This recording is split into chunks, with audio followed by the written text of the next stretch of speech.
resurrected in an age of strife. From the ashes, the tangent grows as kings are crowned, a new beginning flows. Disgusting, tangent kings, a new age. As stories sing disgusting, glows and grows. Tangent kings reforged in stars. Oh, reforged in stars. Yeah, yeah. After many years left to die, rediscovered for it to rise. The network finds a gem to forge anew, to shine again. Once the dragon rose, as the slayer froze, all the tangents close. Once the dragon slows, as the slayer pose, tangents reforged in prose. Disgusting, tangent kings, a new age. A story sing disgusting, glows and grows. Tangent kings reforged in soul. Disgusting, tangent kings, a new age. A story sing disgusting, glows and grows. Tangent kings reforged in souls. Discussion does now mow. Things do now grow. Tangents now soar.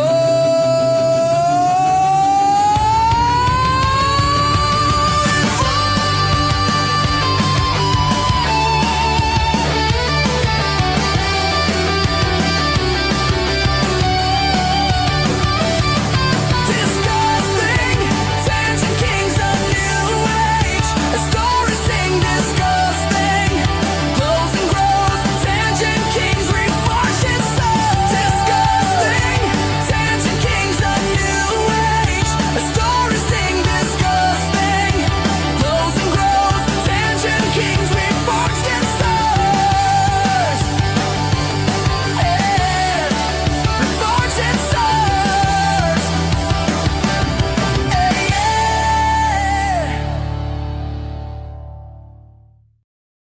Woo! Woo! Woo! Woo! Woo! Yeah, baby!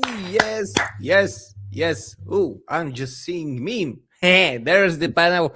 Hello, ladies and gentlemen. Welcome to DiscussThing's Tangent Kings. It's another Monday, and we are here to talk about good stuff, bad stuff, sad stuff, and happy stuff, and downright fucked up stuff. So we are just here to entertain you.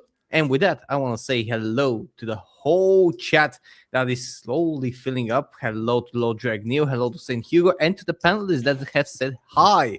And with that said, I want to say hi to the awesome panel, the dignified cartoon gentleman, Roger, Goldie Roger from Country Type Up, Jace from Cancel This Podcast, and Galaxy Red from Galaxy Gaming Den on Rumble. Hello to all of you. Thank you for being here for another week. Thank you for being part of this as we reach the 30th episode, almost just 2 weeks to go. Hopefully, with the topics that we have today, we don't fall short of that. And now for our co-host, who is right next to me, Digny. How have you been? I have been well. I am tired. There shouldn't be any barking because I killed that dog. Okay, folks? You It's were like, that why hungry? is there barking? Why is there barking? There's But, two other ones, and because my oh. stupid nosy neighbor is coming to the house to visit my mother, which causes them to bark because they don't like black people, as most dogs don't. And there you go. Neighbor affairs. You forget we're on Well, YouTube, yeah. right?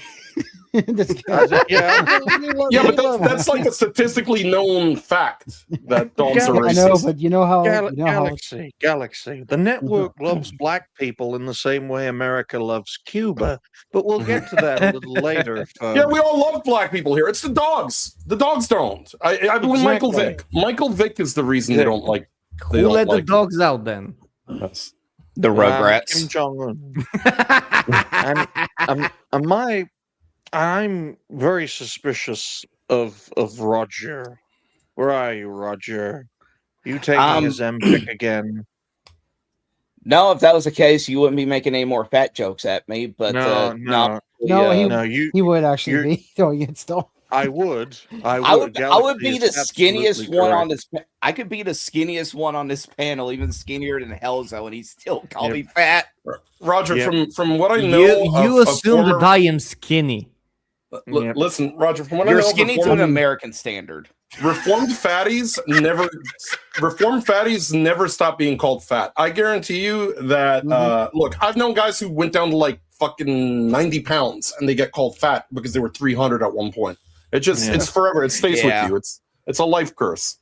Oh, Look, we I'm have it aware. we have it- TLC here, and we have my 600-pound life here, and we also have the Italian version of that. The Italian version of that starts off at the weight that the American version people want to get to. Damn. So it's Just so you know, so the it's like difference. almost like that halfway point instead. Yeah, 300 yeah. pounds Like or something. they're 300 pounds, and they were like, "I'm so fat." And I'm like, "You're the target goal for that other show." Well, just have some cadmium and get it over with. But it is great to see everyone. I hope you're all doing well. You know, guys, I gave Roger a Zempic and it didn't work, so he's gonna have to do it the old-fashioned way. I've been playing a game recently. I bought it on Steam after I got some batteries to work in my Xbox controller, which means I'm gonna have to spend lots of money on batteries instead of a controller. I've been playing Wow. Mud Runner. It's a very Oh, yeah, I've challenging seen- game. I think I've played. Yeah, I think I played Mud Runner before. Yeah, it's What is quite Mud a Runner? it's the kind of game where you drive trucks and you have Yeah, to you're kind of doing construction and stuff with it. So you Ooh, got to actually transport cool. logs and Yep. fuel supplies. Very challenge and recover vehicles. It's quite Yeah. a challenging and you game. fix roads too. Well, they're like Oh, fucked that- up. Is So- Also, you're Oh, I doing thought that was- the country's I thought job. that was roadcraft. But No, no. I mean, basically, you're just like dumping. Like you pick up like dirt or whatever, and you would dump it onto the road, and you would just drive over it and make sure it's like flat so you can get by. If it's like washed out from water, there's it parts just no, sounds like I like that. just in it. another one of drive- those. I just drive through Galaxy because Yeah, don't give a I'm fuck. sure you do. But I mean, you're, Yeah, I don't but, give a yeah, fuck but you about might lose. You Soviet might era lose your cargo machinery. if you do that. That's Fucking why it's. work or die. That is literally the Soviet philosophy. But yeah, good game. No, the Keep Soviet moving through it. philosophy of work and die, so we don't have to pay your pension eventually. Yes. Yes, and speaking of pensions, or speaking of people who won't get a pension, Roger, how have you been? Can't complain too much. Just been trying to get some work done and everything, and I just keep on seeing stuff on here on why my hobbies keep on getting destroyed by a bunch of assholes that never care about it. Yes, it's a big problem, folks. It's a big problem, but we're going to celebrate someone's life. We're going to celebrate someone's legacy. We're going to condemn a twat and also talk about a nation that is one of America's great enemies. And then we're going to talk about how digital ID is pointless. Those are the topics, essentially, folks, and hopefully you will enjoy them all. How about you, Galaxy? How have you been? Okay, I suppose. I've had my Breath of Fire 2 stream on Saturday, and pretty much the weekend I've been trying to like. Well, I did play a little bit of Final Fantasy 11 as well on Saturday. That Jace knows I was on for a little bit, but I wouldn't get to play with him because he's like somewhere else in the game. But we were just I was on this around there for a little bit, and then he like told me about the new thing that he's just doing now with getting HD textures and all that stuff and making it more like have Final Fantasy 14 chat bubbles, or not chat bubbles, cutscene bubbles, I guess you could call them, right? So it's just yeah, I'm gonna try doing it sometime eventually this week, and but I'm not gonna be streaming it. But yeah, Okay, well, that's good to Nice. know. Nice. Nice to know people are still supporting Square Enix projects, even if Square Enix aren't. How about Yeah, you, well, I Jay? mean, it's a How- free server, so you're not paying anything. Damn, What he said. free. Yeah, yeah. Look, The look. best The kind best of thing you support. can do is what I'm doing, which is playing Final Fantasy XI for free off a server where you don't have to give Square Enix your fucking money. And that's Yeah. the best thing Free. to do because yes, free. Oh no! Oh no! There it But, is. yeah, The Yeah, no, schizophrenia hit. throw your pennies at it, and it will go away. I But must, yes, I so- must buy Final Fantasy XI, and then I shall start charging people to use it. well, unfortunately, I mean- that's what they are doing. Yeah, We that's are what they're just doing. we're just playing it on what's called a private server, which is the best Yeah. way to play games like Final Fantasy XI, World of Warcraft, etc. They're all alternatives. You don't have to give Yep. the big ugly conglomerate your money. And now And there's that's what also I'm one gonna You that's need to well, install it's not what from. you showed me, Jace. There's Is this, also is a. this kind of private server? Oh boy, There it is. There oh, it no. is. I was waiting for that for months. That is the best white mage costume I've ever seen. Yeah, that is a very, very. This is a white ranger in the Middle Ages. No, Mhm. this folks, Go, as go, Peter power, Griffin- Digny. as Peter Griffin made it clear, White this powder. is a fire ghost costume, right? Fire ghost. Ooh. Mm. But Jace, how have you been? Well, if you've noticed there's less barking, it's because one of the dogs unfortunately did pass away. The mean one, the antagonizer, he died, which is unfortunate. You know, he went peacefully. He went in his sleep. He was old. He was probably older. He's the oldest dog here. He was like got to be 17, 18 years old. That I dog thought you is were going to say ancient. you killed it. 'Cause you No, was what I'm not, dude. No, dude, I know. I'm not- I'm making a joke. I'm not 'cause you- African American, and I'm not Hassan Piker, who we'll I talk know, about I later. know. Yeah, but I you're know. black adjacent. Jesus Christ! Not until Please summertime. tell me no And I bricks can't are help that. involved. But I was making a joke. yeah, there, you know, no bricks were involved. You know, my Yeah. mother is bent out of shape. I assure you that you know, she's probably next. But no, I'm just Oh my kidding. god! But Sir. yeah, You do know, you do know things from YouTube are admissible in court, right? yeah. And you're Well, lying. I will say, Well, not from right, me, so- from natural causes. She's like ancient. She's as old as the dog. I mean, look, that dog was my mom's age in dog years. All right. Well, no, That's a good since cover the story. year is Yeah. 7 years for dogs, then 10 would make it 70. Okay. So, Mm. how old was the creature when it died? Almost 16 or Almost 17. 100. He was blind and deaf, and he could Right. not get up the Yeah. stairs on his own. So, And when he boomer. ran, he sort of looked like a bad shopping cart because he, you know, he had a gimpy leg. He was ancient. He was an ancient dog. He lived a long life. He was very happy, but he was also mean. He was a mean So, if it dog. was- so 16 would make it 113 in dog years, folks, right? Mhm. 17 would make it, I'd say, 119, 120, which is very impressive.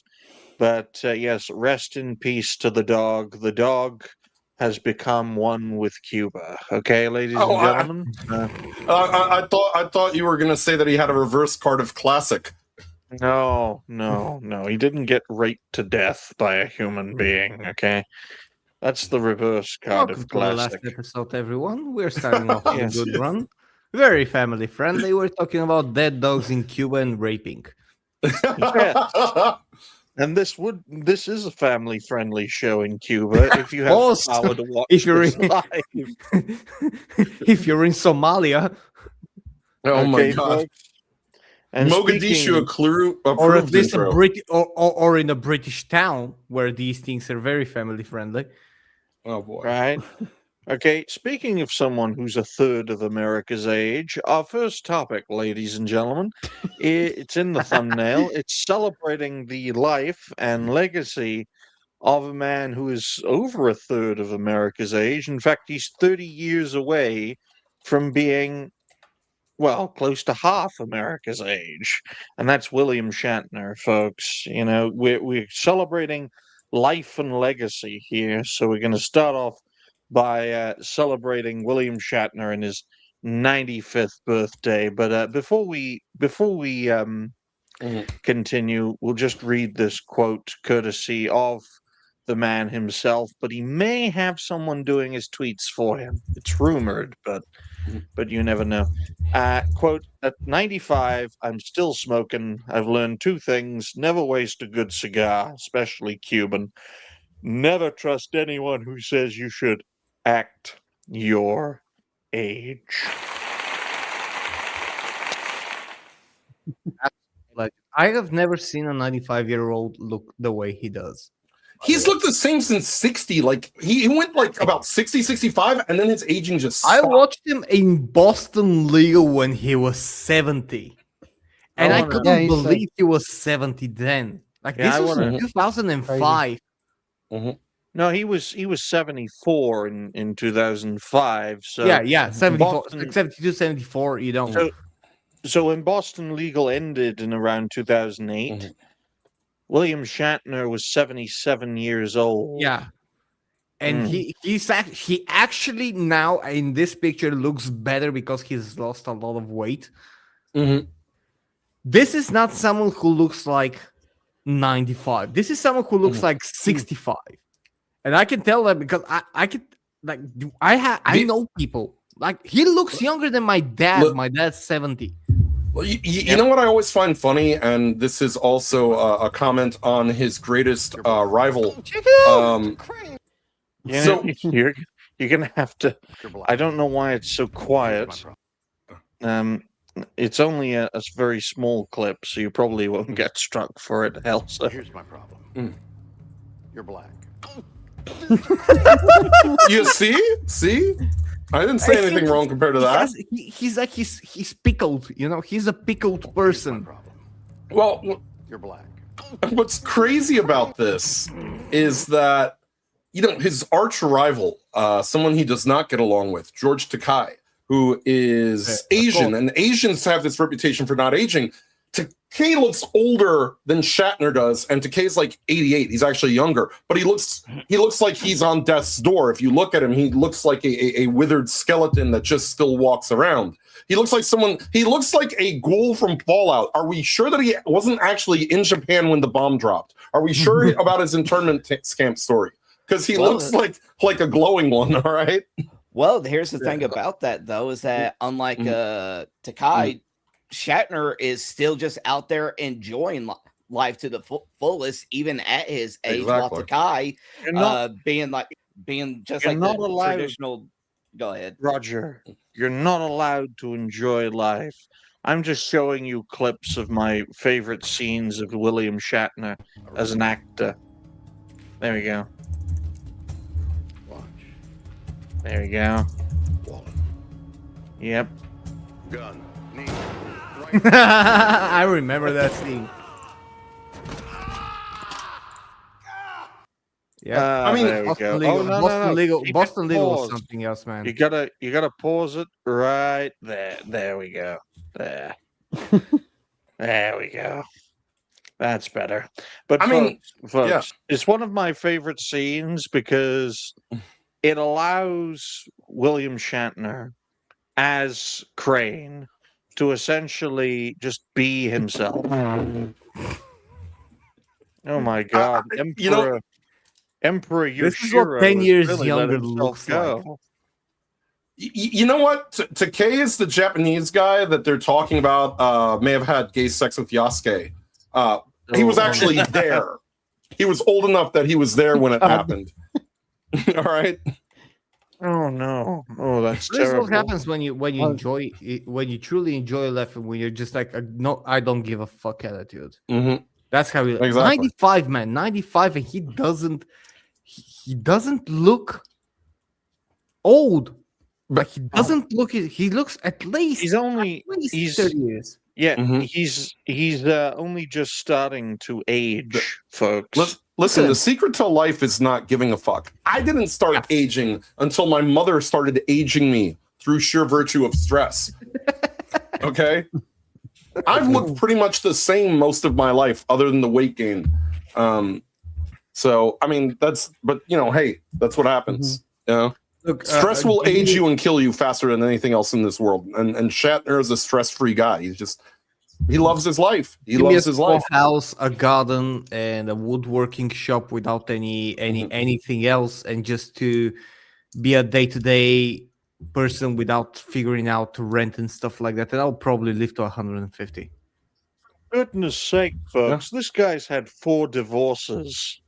Yep. And when you're 95, 4 divorces is a rookie number. Well, it's funny. Let's see what 4 divorces does to you when you don't enjoy your life. Let me see if I can find this photo here. Let's see. Oh, you know what? It's funny because I type his name in, and they do not want to show me a recent photo of Ric Flair, who also looks like a poltergeist. By the way, after 4, I think he's actually on 5 divorces. I think he's got Shatner beat on the divorces. So I guess we know that now that 4 is the limit. I tell you, Well, folks, yeah, the last well. time I saw Ric Flair, he was melting into his chair. I mean, to give fairness to Ric Flair, he is definitely older than Takai, considering the fact that he was fighting the ancient pharaohs. Good God. Let's see. No, Ric Goodness Flair is me. how old is Rick? Rick is 77. There is no way he is 77. Rick is 77. He's 4 years older than my mother. Holy shit.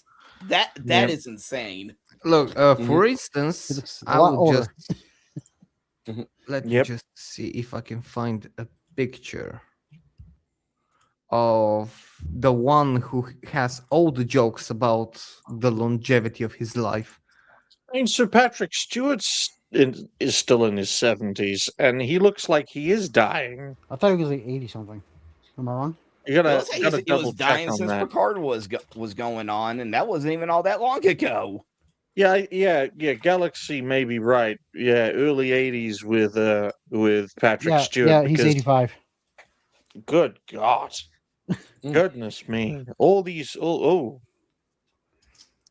Who's that? Welcome to the one who gets all the memes about what kind of a world would he live for him. This is Keith Richards, if you don't know. Yeah. He has been around since the beginning of time. And he hasn't stopped smoking, drinking, and possibly doing other stuff ever.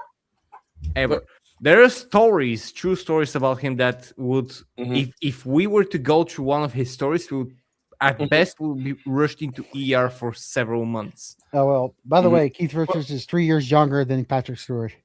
Look. Yeah. But he has also been here since the beginning of time, and his first Christmas was the first Christmas. Oh my God. Well, I mean, look, there are some people that, again, just age. I think some people just age overall better than others. I mean, if you think about it, here's another man who we have to talk about, who is, I believe, going to be 80 years old this year. And regardless of what you feel about him, you can't say that he has aged poorly, because by basis of comparison, we saw what happened to Joe Biden, and we see that this man still, look, he mostly had his faculties. He didn't start aging until Netanyahu got involved with him this presidency. Now we see the age start to kick in. All right. Oh, yeah. Yeah, even Netan. I call him Netan because it sounds like an alien name or an alien race. Even Netan, born in 1949, man, he's old too if he's still alive. But quite frankly, we are seeing an older generation, folks, reach its zenith that's encapsulated by a man like William Shatner, who is a Canadian, just to let everyone know. Okay, he is a Canadian. Just like Cubans, the best Canadians don't live in Canada. I'm going to be honest, Digny. I want all of the boomers to live a long life. You know why? Because they have done this to us, and they're trying to die so they don't have to see the consequences. I want them to live long enough to see the consequences of all their bad decisions. You ain't allowed to die until you experience what you have created. Only then will I allow you to die. The strangest thing about William Shatner especially is that Bill Shatner ain't a boomer, folks, right? Because boomers, 1945 to 1964. Technically. William So Shatner. generation? No, greatest generation. Oh, all right. 1928 to 1944, 1945. It's very, I always find it odd, you know, the years in between generations. At Mhm. what point does it end and the other begin? But yeah, Bill Shatner is one of the greatest generation. He was 14 when World War II ended. Holy. Someone Wow. once Yeah, told me yeah. they That's why he's 95. well, Yeah. Otherwise, it'd be 85 with Patrick Stewart. Patrick Stewart is someone once told me the reason I haven't aged is because I stay young through obliterating stupid people on the internet. Yeah, you absorb their essence. Yes. Well, I hope I don't absorb anything from them because most of them are gays. So I don't want to absorb anything from them. All right. Just But, keep your uh, mouth I'm gonna- closed when you obliterate them. I'm gonna say that to Dash. It's like, Dash, you're so talented, you absorb people's essences. Wait a minute. I thought the LinkedIn thing we covered was last week on Wednesday. Oh, That's dear. LinkedIn speak for you're gay as hell. Yeah. Also, you just called Chase gay, and I'm like, I'm just gonna take that Jay! and use it on someone else. It's like Roger, you've absorbed Why a are you lot of gay? matter recently. It's like, good God, man, just call him fat. What is it with this politically correct language? By the way, you're not wrong. You know what the Blob in the X-Men's mutant power is? To absorb kinetic energy. Yep. Mhm. That's just another way of saying he's fat. Exactly. But you have guys, you gotta consider a man who's that old, who's aged that well. Quite frankly, back in the 90s, when the last actual Star Trek film Mhm. was made, The Undiscovered Country, he was 60 years old in Yep. 1991. In Star Trek Generations, when he was in that, he was 63, I believe he was, right? And it just goes to show, you see Kirk and Picard standing or on the horse side by side, on the Mhm. horses. You generally can't tell who's older, despite the fact that Bill is a decade older than Yeah. Patrick Stewart. It just It stands actually as a it testament. actually looked like Picard was older.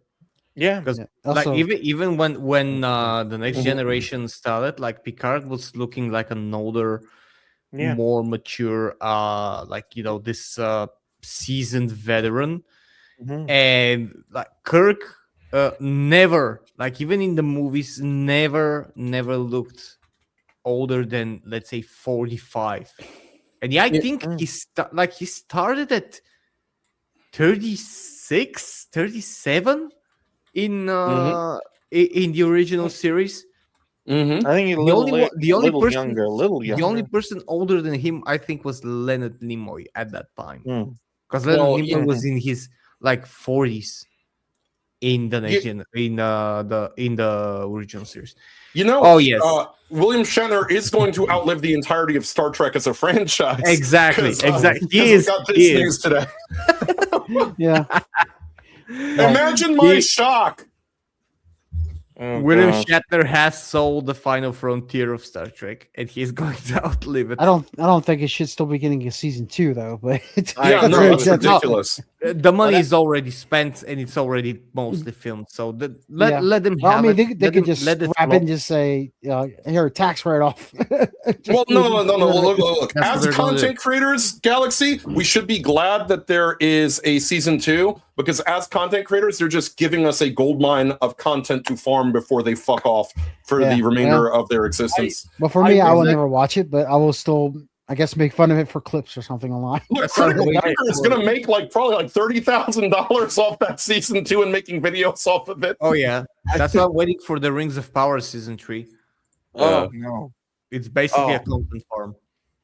Let's face facts, though. When it comes to Star Trek, no matter the show, okay, in this day and age, because of the entertainment industry, right? The original series only lasted as long as it did because it's weird how the more things change, the more they stay the same, right? Mhm. Star Trek, the original series, was too groundbreaking. It Mhm. was causing too much trouble, Mhm. and ultimately it wasn't getting enough viewership, so it was culled. Mhm. without the success of Star Wars, we would never have gotten what I call the golden age of Star Trek, which is from the, of course, late 70s until the early 2000s. Okay, so Yeah. so Star Wars. You would thank Star Wars for Star Trek at its peak, folks. Right? Had the industry been as it was, or as it is today, rather, back then, we wouldn't have gotten 7 seasons of the Next Generation. We would have gotten at best 2. Like I don't even think Deep Space Nine would have gotten 2 seasons, right? Because the amount of viewership drop in the first season of DS9 by today's standards would be atrocious. And with Yeah. Voyager, it would probably last 2 seasons. Enterprise, right? Enterprise is living proof you don't do season-long arcs on television. You do it on Netflix. You don't do it on fucking television. And that's why it only lasted 4 seasons. And, we condemn Starfleet Academy because it is utter dog shit. But let's face facts, folks. It's indicative of an industry that wants results quickly. And no Star Trek show, not a single one, has had the first 2 seasons do well. Not a single one. Sure, there are great episodes, but as a series, as a season of its own, the first 2 seasons of any Star Trek show are not good. They just aren't. Well, Yeah. they I think- did. They used to, by the way. Enterprise actually had the first 2 seasons were its strongest, and then it began to fall off. No. That you're talking about in terms of viewership, in terms of episodic quality. The first 2 seasons of Star Trek Enterprise, it wasn't even called Star Trek. It was just called Enterprise. Were abysmal dog shit. That's why they went for the Xindi arc, because they knew it was an all or nothing approach to grip audiences. But even that, in retrospect, failed. Right? The best episodes of Star Trek Enterprise was the final season, and it was too little too late by that point. They already decided we're canceling this fucking show. Except the finale. The finale was bad. Exactly. Exactly. The very last episode of Star Trek Enterprise was abysmal dog shit. Yeah. But the point is, when you look at Star Trek shows, right? Look at the original series, Next Generation, Deep Space Nine, Voyager, Enterprise. The best seasons are almost always in the middle or at the end of the show. Never at the beginning of a show's run. You look at Deep Space Nine, great example. The Dominion War arc in 6 and 7, Series 6 and Series 7. Fantastic. You look at the first few seasons of Deep Space Nine, and it looks like a fucking dump. It's like, what's wrong with this? Because it looked horrible. I don't know why. Right? I watched the. There is a good explanation on that. I'll give you an example of the Next Generation. Especially the first season of the Next Generation looked more like the original series than its own thing. Yes. Especially in terms of sets and stuff like that. That's because sci-fi, as of that point in time, and actually even up until I would argue the early 2000s, sci-fi was a very risky thing apart from large-scale movies of something that was already a huge hit like Star Wars. And yes, Star Trek, the original series, paved the way. The Next Generation came, and the first season had such a little budget, and you can feel it. It carried over to the second season. And then by the third season, you would see a very huge upgrade in a lot of stuff, like even in space battles and everything. That's because sci-fi has always been this risky thing that, like, investors wouldn't want to put too much money in it. They would put unlimited money to Star Wars, of course, because Star Wars basically broke everything once it came out, the original movies, and then with the prequels, they didn't spare any expense on that, but that was already an established niche and a franchise that was a sure success. With Star Trek, it wasn't exactly like that. Yeah, the movies had a little bit more budget, especially after the Next Generation started having a very huge traction. But it was always a risk with every new installment of a TV series, be it Voyager, be it DS9. They just didn't want to go too overboard and put everything in it. But they did I put will. everything in great performances, and actually they did show us what basically the Doctor Who revival showed us in 2005. How much you can do with the little that you have. It's just, to me, in this day and age, right? If the Next Generation had debuted right here, right now, it wouldn't get a third season. Let's face facts. Exactly the same show, exactly the same people, exactly the same episodes and circumstances. It would not get a third season. I would definitely say the same of Deep Space Nine. I definitely say the same of Voyager. I would definitely say the same of Enterprise. And this is the thing we have to understand about the entertainment industry, Hollywood. And it's so interesting since we circle it back to William Shatner. In this day and age, when it comes to entertainment, if you're not an instant success, you get annihilated. Unlike William Shatner, who spent most of his career trying to get a leg up in his 20s and 30s and not really succeeding, but he persevered, right? An actor like that in today's day and age would be wiped away Exactly. just like This is that. why you don't get shows with 20 plus episodes anymore. No, No. because the more because You the have thing about 8 risk to take- 10 episodes at max, which is very hurting to any adaptation Well, that you would have. Well, there are two reasons for that, and I want to let everyone know the reason why they changed the format from 26 episodes to like the standard 10, maybe 12 episodes is because a 26 episode work schedule in a year is fucking mental, especially if you're doing it 5, 6, 7 years in a row. Okay, it is insane the amount of time and effort that you have to do for a year, right? And not just for a year, it's like year after year. It's a goddamn miracle they managed to achieve it, okay? And I just want to make it very clear right here, right now, that making that kind of schedule is very difficult, okay? As also, I have to close my eyes while I'm speaking because I don't want to laugh. And He's already kind of laughing. the He's already a reason little laughing. there are yeah.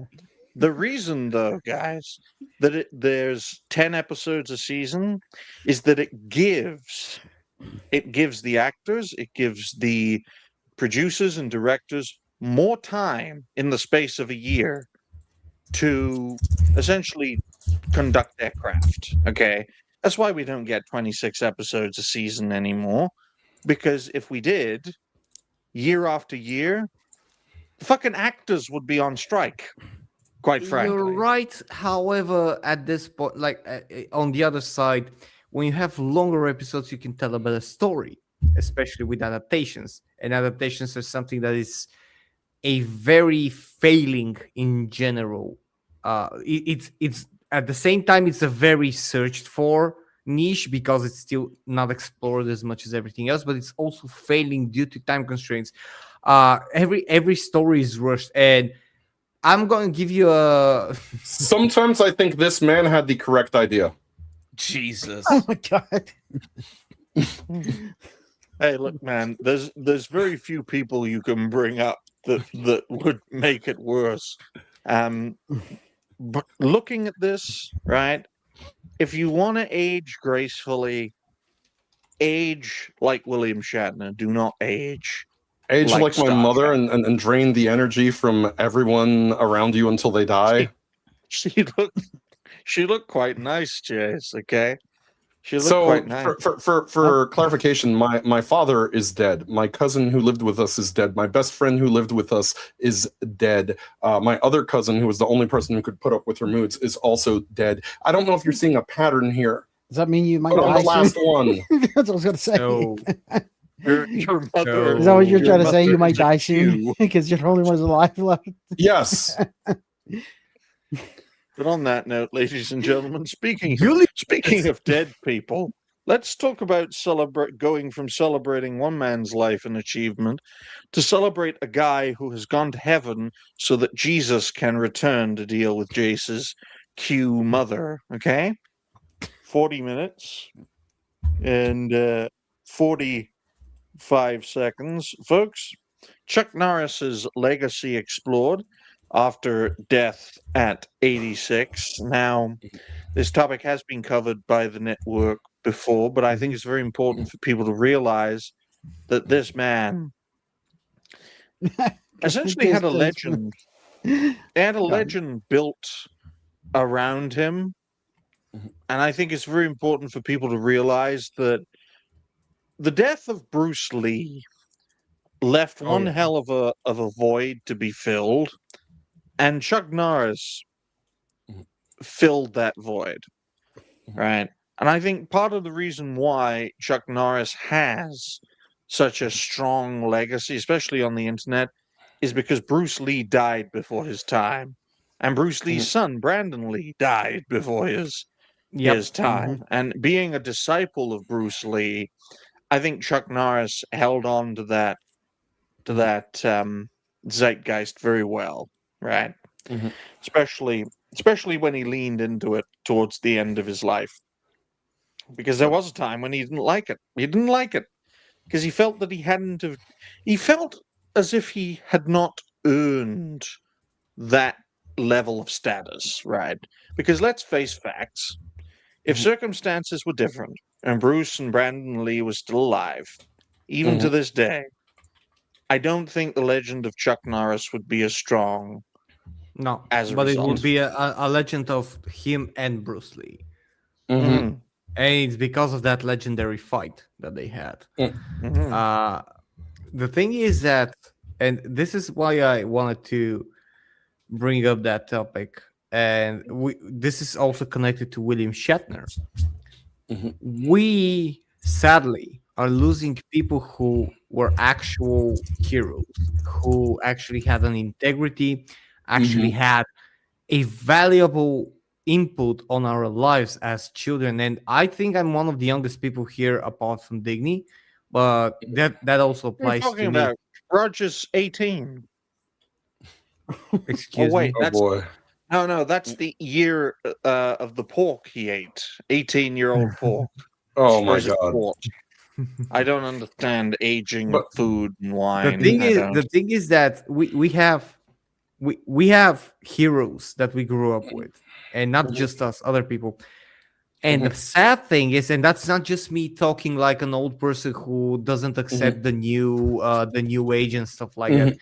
What we had as people, and I see Roadkill writing in the chat, Jackie Chan, Chris Tucker, old people, old TV celebrities, old movie celebrities, old music celebrities, like with old rock and roll, rap music, whatever kind of style we had before 2010.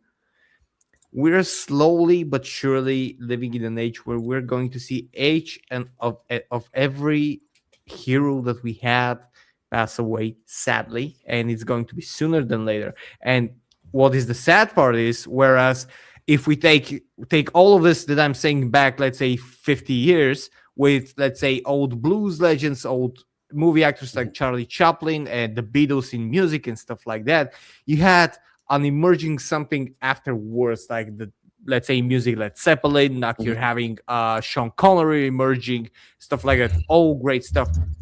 We don't have that now. New music, new movie actors, new celebrities in general, sadly, are not what they should be, or they don't even come close to what old celebrities are. They don't have the same values, they don't have the same influence towards people, and they don't even carry the same personal values that the old celebrities were trying to instill upon a generation throughout their arts. Apologies. That is the sad thing, because we're living at the twilight of being able to take good life lessons, and our children being able to take good life lessons from media, because media is currently so cursed, so fucked, that you would rather actually have your child not watch it in to save it from the degeneracy that's being shown, whereas we would go in front of a TV and we would learn something about bravery, something about being a man, something about being a hero from our old heroes like Chuck Norris, like even Keanu Reeves, like old movies, older movies, older music, older TV shows and everything. And we don't have that. And that's the saddest thing, in my opinion, that we have, because whether we like it or not, every form of media that we have, old, new, and stuff like that, is a good escape from every fucked up thing that is currently happening in the world with increasing temps. I'll just make it clear, Helzo, right? It just circles back to what I said before. Industry doesn't tolerate failure, yet failure is the greatest tool to teach people how to succeed. Why do you think Zendaya is in everything, right? Yeah, You want to know no. why Zendaya is in everything? Because she has not failed in a single production she has been in. Not a single one. For better or for worse. Every production she has been in has succeeded, whether it's to do with her or not. So, And the industry rewards that. Go ahead, Jace.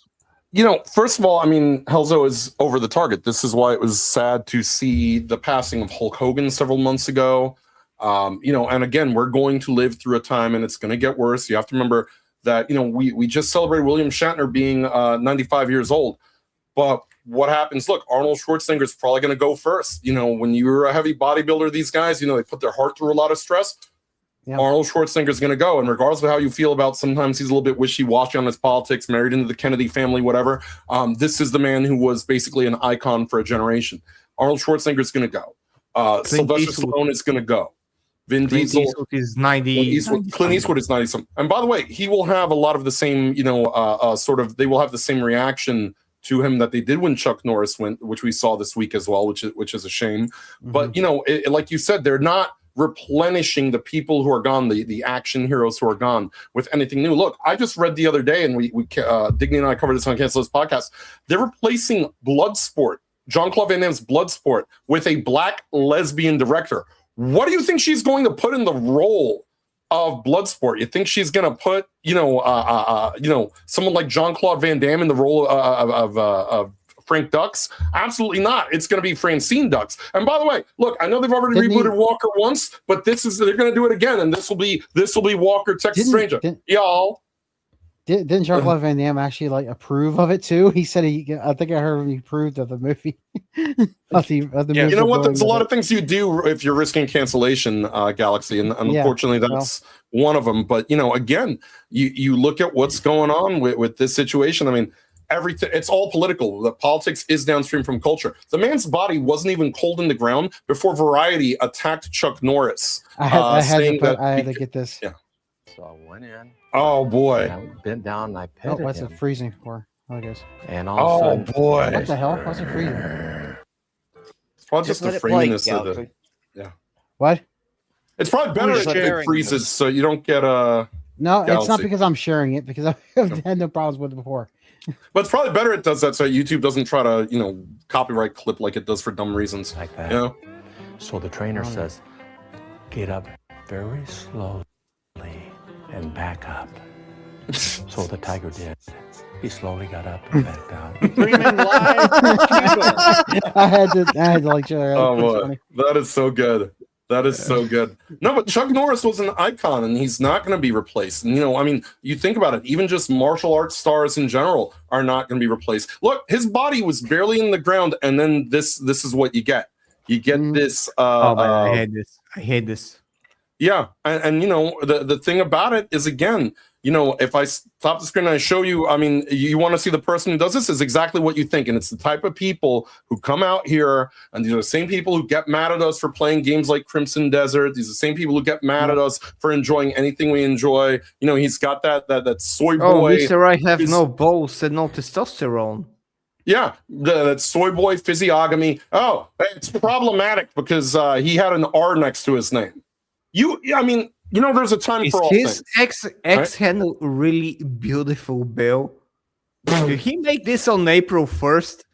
He should have made it Buffalo Bill. It puts the lotion on the skin, or else it gets the hose again. I don't think he has any buffalo besides. But the problem with these people, Helzo, is that these are the same people who like to say that this is going too far, because we did have right after Chuck Norris. Look, Chuck Norris replacing the Grim Reaper is working swiftly, man.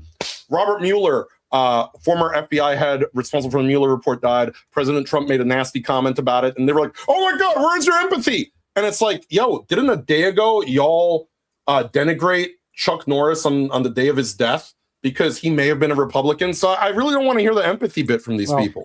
He already said he was a Republican before, but he was saying like, it's because the Democrats fell too far away, and he's like, but what does that matter when someone dies? Last week, if you remember, this actually Yeah. comes back from to last week, where we talked about how people are no longer capable of recognizing who someone is as a person, and only care about who he voted for.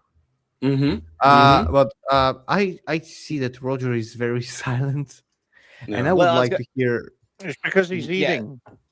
No, I ate before the show. But That no, let me ask you all this. Whenever you think of people who leave like these legacies and like memories and everything, like Chuck Norris and everything, when was who is like the newest person that you can even think of that can even come close to having that kind of Keanu Reeves. Well, but he's been around for a while. Good point. And that's the newest one that I can think about. That's telling enough. Because here's the thing about that. Whenever these people have left their legacies, pretty much everything about like their everyday life was a complete mystery where we didn't know. The moment when shit like social media became a thing to where everybody had to make their opinions known, had to let everybody know exactly what they were thinking at all times, that's when all the mystique has completely gone away to where the point where we can't even see these people as like bigger than. Well, that's a pretty good one, Jason Statham. He's been around the block for a bit, though. Oh yeah, he's not a young man. Around. But like I said, the moment whenever we started losing the mystique of these people is the moment when we stopped seeing them as like these bigger than everyday people. Yeah, larger than we life. didn't need to know what was going on through their fucking heads. Larger than life, I think, is the term you're looking for. But you also do have Exactly. like when social media was introduced, a lot of the older people, they became more human to us, but they were still decent human beings. They were still these based people who lived in reality, like Clint Eastwood, for instance. Like, who was the one from Top Gear? Jeremy Clarkson, who now has a farm. He's an amazing dude, by the way. Yeah, that's even though he's a celebrity. The new celebrities, people like Tom Holland, for instance, who arguably amazing in his Spider-Man roles. Okay, let's go with that. He's a puppet. He's just a puppet. He just goes there and plays roles, and I wouldn't be surprised if he recharges in a pot somewhere. Come on, Helzo. You're not excited for Timothy Chalamet and the new masculinity? This is what they think is new masculinity, guys. Yeah, this is something that if I was gay, I would be turned off. He looks like a guest on Old White Road. Yes, he does. But he looks like a hairy booger. Oh yeah, that guy. That is it. Yeah, I wanted to bring that up. Something very good here. But when you do get a guy that they smeared a lot. Yeah, but But when- Reacher beat the living shit out of someone in real life, so he doesn't have a Yeah, just career anymore. recently. Yeah, that's what I was going to say, is that I was bringing up that, when you do get a guy who sort of fits the build of what we're supposed to be looking for, you get this situation. I'm not going to show the beating. I'm just, going to point out the fact that basically he beat the crap out of his neighbor on camera. An altercation around Nashville, claimed he was riding a green Kawasaki and he made excessive noise. So he asked him to stop. After similar incidents, it got physical, and then he punched him in the face multiple times, kicked him, and I guess kicked him down off his bike and attempted to run him off. So there was a big fight over this. The guy on the bike, he fought the guy for making too much noise, which is actually kind of a masculine thing. It's like, God, you're disturbing my kids, But now this guy's career is going to be over. And by the way, he was already skirting the issues with that. Kudos for fucking being up an idiot. Yeah. Well, the thing that's funny about it, though, is that he tried to toe the line because he was saying all the right things politically that they want him to do. But just this, because he showed like sort of a masculine impulse to do something, they'll end his career over this. Well, it was stated from TMZ that he was not the one to instigate the fight. Apparently, the neighbor was the one. They won't started care. it. But they won't care. Yeah, exactly. Yeah. And that is the sad thing. Again, just going back to social media, is that the very first thing that you see, you will just immediately jump on saying like that's the thing. I don't care what comes out after that because I've already put my thoughts and feelings into what I saw first and foremost. I don't care about context. Roger, why they don't want it though is because it's very simple, and it's crazy to say it's a political and culture thing. It's because the stronger you are, or the more you aspire to be masculine, whether it's whether you're physically masculine, whether you're just outright your personality is masculine, dominant, whatever, you're harder to control. And if you are harder to control, they cannot just sell you a bag of goods like they do a lot of these people. And we see it, by the way, the people who are against us as our ideological enemies, they walk in lockstep with each other.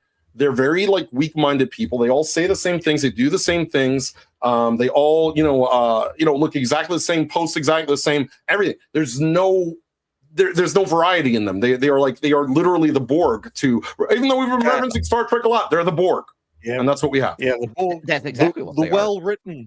The well-written Borg before First Contact. But I will make it very clear here, folks. Right.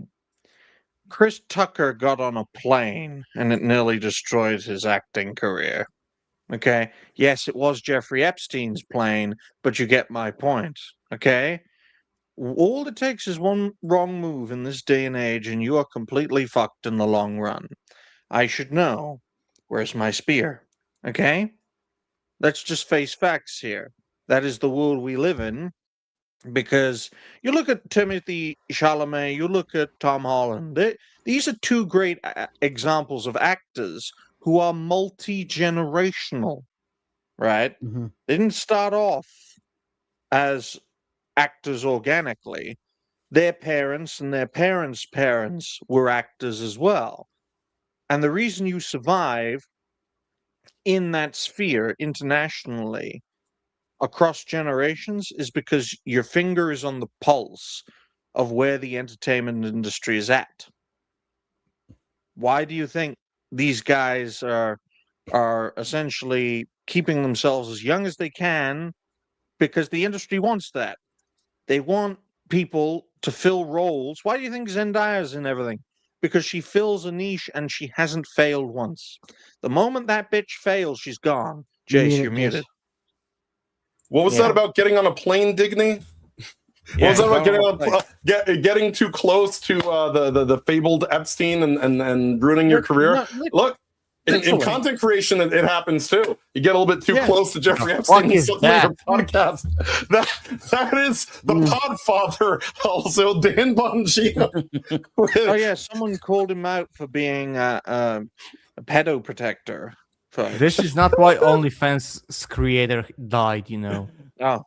No, I'd like to think Chuck Norris did the Lord's work as soon as he got there, and he took one with him. Spat on him from the heavens. Yes. Yep. These things, folks, right? Because you're not getting new generations of great actors and actresses because the entertainment industry will cut out anyone with a degree, with any kind of degree of individuality. Okay? With Yeah. very few exceptions. And those exceptions are those personalities who have succeeded despite, not because of the industry. A fantastic example of this would be Chris Pratt, who married Yeah. into the Schwarzenegger. family. I can never pronounce his The name properly. Terranigma family. Yeah, I know. I pronounce Arnold's name the same way Hulk Hogan did. Okay, quite frankly, when you look at how the entertainment industry has developed, it has rewarded instant success and has punished early failures. It's as simple as that. And content creation, for example, is the polar opposite of that. Content creation, in fact, rewards failure, which is weird. It rewards constant failure. Yeah, because it's it is content the- for someone else. Yeah, because it's the foundation for later success. Some of the greatest creators this panel knows and the audience knows, right? The most prominent, the most impacting, those who have made a significant contribution to highlighting problems, finding solutions, and being the change that they wanted to see, have been doing this for many years or decades and have consistently failed during most of that period because failure is the foundation for success. Look, cancel this podcast. It's been around for what, 6-7 years, right? Yep. Only in the past 12 to 18 months, beyond Facebook, of course, has it really started to bloom, blossom, and hopefully that will continue for many years to come. But as Jace can tell you, and as John can tell you, it's been one hell of an effort. And for most of that 6-7 year period, there have been a lot of doozies over the years, and a lot of failure before success can bloom. I'm just saying that we Why would do be you do over this if to we me? just let Deborah Wilson take your spot, Digny, because then they would be DEI as fuck. I All want right. to see Deborah her Wilson go is also- to. I want to see her go to a plane, like a airport, TSA, and remove everything metal But- on her. I just It's gonna posted look like this a with flapjack. Look, guys, to be fair, I just posted this, and we do have to congratulate Dennis Rodman on getting inducted into the WWE Hall of Fame. Oh, damn. Wow. Oh, damn. God. But Deborah I did not Wilson is see that. also... Deborah Until it- Wilson, it's become a meme at this point that you get her to Exactly. do a role, right? Coño, my Because eyes! Because Deborah Wilson is another fantastic example of an actress, likewise with Zendaya. Mhm. In every production she's been in, it has been a success. Every single one, right? Mhm. And the entertainment industry, in all of its forms, rewards that. Rewards it. Mhm. That's why you see these people in everything. That's why you have people. These that never people. want. That's why you have people that never want anything to prolong too much. That's why you have the 10 episodes that we just talked about. Mhm. And that's why you have people without any patience. That's why you have people who don't care about digging in to anything. You don't have anyone like who's even willing to ask, is that what happened? I want to figure out what happened. They're just accepting everything, and I just want to instantly feel that rush. Oh, yes, I found something good. Mhm. We live in a fucked up society. Instant gratification. They want instant gratification. That is the worst thing that has happened to humanity in its entire existence. Some will say it's the Industrial Revolution. No, that's the worst thing. And thank you to Justin and Channing Hepcat for being 812. Stop, you're giving me diarrhea. I just fucking read that, and that is my new word. That is my new fucking diarrhea. Is my new word. That's going to be the number Being a one black pepperoni. baby name in 2026. Okay, apparently being a member for a year teaches me another beautiful phrase. I would use that extensively. Diarrhea is amazing. Thank you very much. Diarrhea, cha cha cha. Diarrhea, cha cha cha. Yeah. That sounds like a Kamala slogan, diarrhea. But I That will should be your point out, 28th folks, slogan. Diarrhea. legacy If is we were built. talking, can I say? If we were talking Mhm. about like earlier about actors or whatever that actually would kind of like take over in a way for like people like Chuck Norris and stuff, there is like a couple others that I know of. One is not really. I mean, he's still kind of old, but not super old. But Scott Adkins, he's not very known because the roles he does take are not really like leads. I mean, there are a couple of them he has been lead roles, but they're like low He budget. was in So Undisputed, right? yeah, but they're still low budget movies though, so they're not like big movies like the other ones. So he's also been in like another series he was in was basically like it was called Ninja. There was like a movie called Ninja, and then Ninja 2 Shadow of the Tear or something like that. I forgot what that one was called. But Yeah, anyway, those movies are awesome. yeah, they're really good movies. So he's basically like a definitely in terms of like Chuck Norris, because he's like martial artist. So Scott Atkins is very pretty much martial arts focused. So most of his roles are of that, and he, I think he's like a good legacy for that in a way. Like they'll pass the legacy on with him at the moment, but but other actors there would be like well, we already mentioned like Chris Pratt and stuff. So they're What about this fresh face, Galaxy? Because this is the only person who gets work in Hollywood anymore for these roles. yeah. When we know the body is fake because now he Yeah. doesn't look like that. Yeah, he looks like No, Batista, who also looks like he has The face AIDS. looks CGI. Yeah. The face looks like it was put on the body. Not to mention the hair is obviously a wig. Yeah, Yeah, a bad Rock wig. is living Yeah. proof that star power alone does not guarantee success. And this is true diarrhea. I mean, at Legacy. least I was gonna say at least he's he's playing the character he's already playing as before in the animation, so it's not like that bad. But Yeah. it's still, I think they should. There That's something are- else. There are, Oh my god! I'm Michelle sorry to Obama say, looking good. fake news, folks, right? Because Michelle Obama, Michael, has fuck was that? Michael Obama has nipples. Had. Tell it's body, Yeah, and a third one down there. right? You can tell it's a body suit And it's on hairy. Rock because there are no nipples because they got removed. They were also removed from the animation. Apparently, nipples to Disney are offensive. Nipples. Look, Something that all people, even trannies, have nipples. Yet, yeah, but when it's a tranny, it's okay because it's progressive.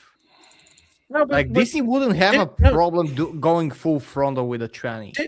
Disney made it very clear, right? The concept of nipples in their productions are offensive, which means none of their characters will ever have nipples. So canonically, in every single Disney production, no nipples. Nipples do not exist in the Disneyverse. How fucking mental is that? Well, It's mental. Something that all people have. Nipples. Not in Disney. because nipples are offensive. Exactly. And this goes way back. Genocide is not into the- offensive, but nipples are offensive. Yeah. These companies, they have such strange quirks. But legacy, folks, is built on a foundation of failure.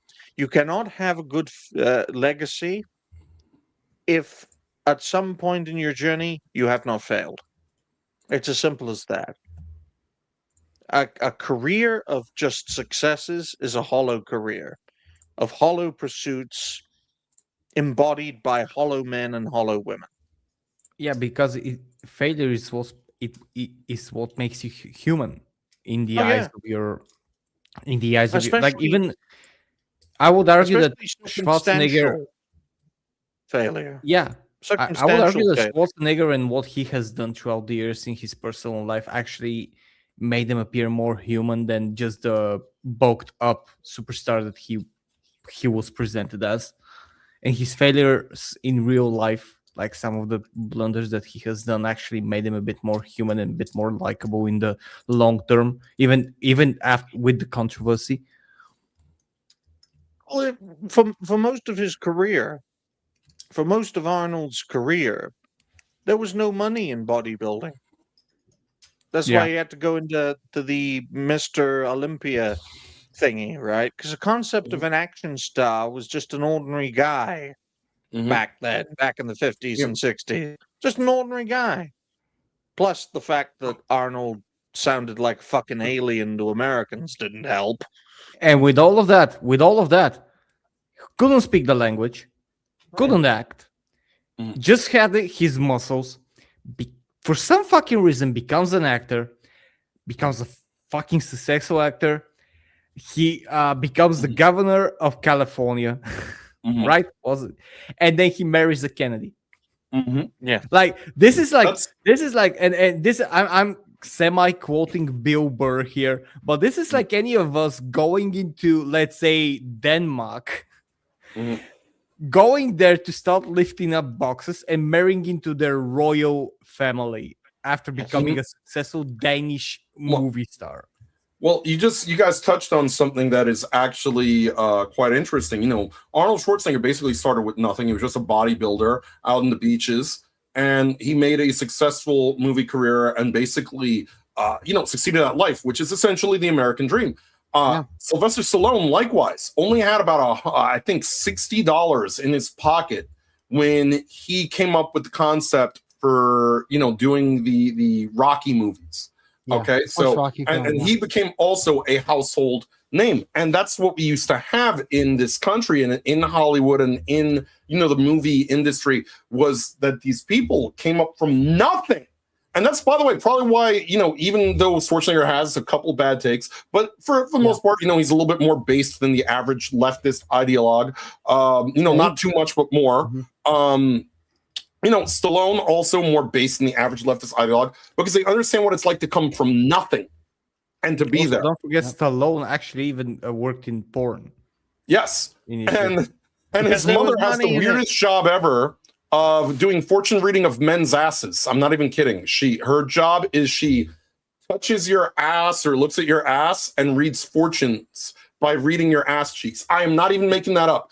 But my point is this: having a diarrhea in front of that. we went from people who made themselves to people who are already made by the machine, pushed out in front of us, and they go, accept this or you are a bigot, you're a bad person, you're a terrible person, and everyone should hate you. If you don't love Tom Holland or Zendaya. Going and speaking about people's problems while you're in a Crystal Palace. Yes. There's a reason for that, though, because people like Arnold, people like Sylvester, even if you want to take it to a producer and director level, people like George Lucas and Steven Spielberg and Coppola, right? These are people, whether they're actors or directors, that threatened and nearly killed Hollywood as a concept. Disney What do you mean is one people of the, like them, Digny? well, not just people like them, but they were also part of it, right? The cinematic revolution of the 1970s killed the vast majority of entertainment hubs, or fundamentally changed them to the point where they were dead. In the 1970s, Disney was one of the very few survivors, and you wonder why Disney is at the heart of this Hollywood cabal that wants to mechanize everyone and everything within the industry, because they were one of the few survivors of an era of innovators who nearly destroyed them. Right? Why do you think Star Wars was bought to be killed? It was not bought to To be reinforce saved. Disney.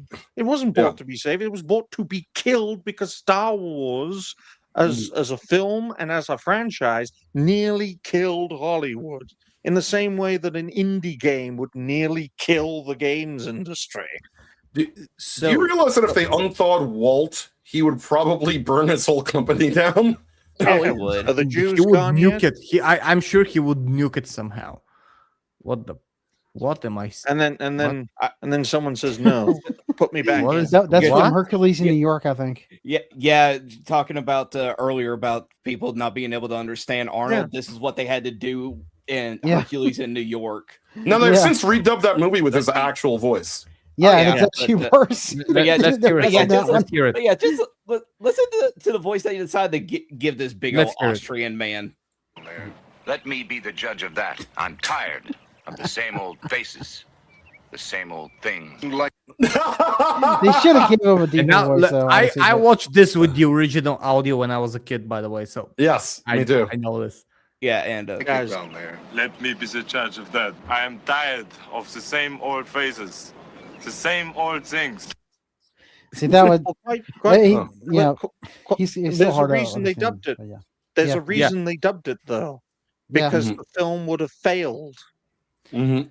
By the way, Because- 1970s and 1980s, having someone with a thick Austrian accent is not the best thing to have in Hollywood. Yeah, you might as well be from the planet fucking Mars and speak Martian at that point, right? Because Austria was to America what Earth is to Mars, like another planet at this point. Just I like heard they have Cuba. great painters, though. They do. They do. Just like Just the one. reject ones are a little bit more, jumpy, Yeah, I do find it a ironic. little bit more Germany's blitzkrieg. Yeah, I do find it ironic. Germany's greatest leader wasn't German. But on that note, ladies and gentlemen, don't you find that interesting? That's like saying if America's greatest leader wasn't American. Don't give them Okay. ideas. Don't give them ideas. They're hoping for that. What They that want expla- so that rough. explains- The that party explains only why, has so rough. I think that Look, explains if why. America's next president's 15 minutes. song Oh is wait, Go West, our greatest, our president isn't American. He's Israeli.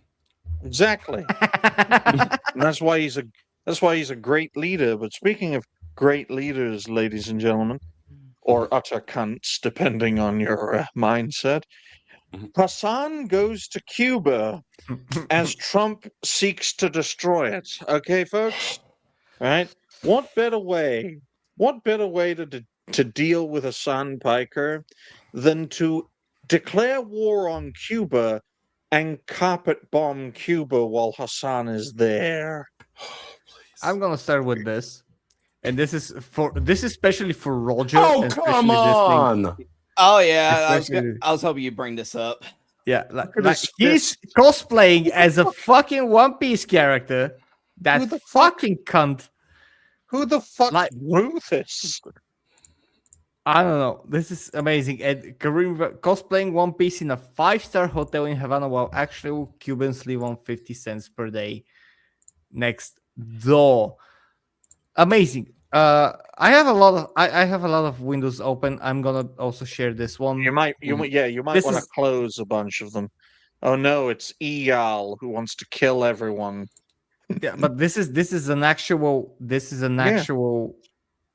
photo of influencers and stuff like that who are on a safari. I was gonna say, it looked A like it. safari right on the streets of Cuba. Why doesn't one look like Amelia Yeah. in the back? Yeah, she does. Probably trying to cosplay. But the thing- let's face facts, folks. The Cuban situation is very interesting for me. I talked about this before the show started with the guys here, Mhm. right? In that there's a reason the United States has animosity for Cuba, unlike any other nation on earth, because Cuba was not just America's backyard, but its Playboy Mansion. It was a place where the American elite would go, have the time of their lives, fuck a few hoes, and then go back home. Okay? So when Cuba was lost to the communists, Mhm. it wasn't just a loss. It's like losing your Playboy Mansion.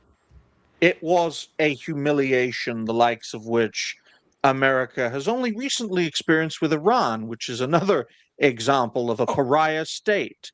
And what is a pariah state to the West? It is a state that can fight back, and it is a state that is a representation of the West's failure, whether it's Iran, Cuba, or North Korea. Those are the three biggest examples at the moment. But this fucker, we can all agree that this fucker looks like he's been on a famine. I would like to I would like to play this. Oh, sorry. Yeah, go ahead. I would like to play this because this is amazing. It's incredible. It's truly one of my favorite places officially. Just pausing so you can read this. It's not Disneyland, Hassan. Oh, No, of course. This is his audience, by the way.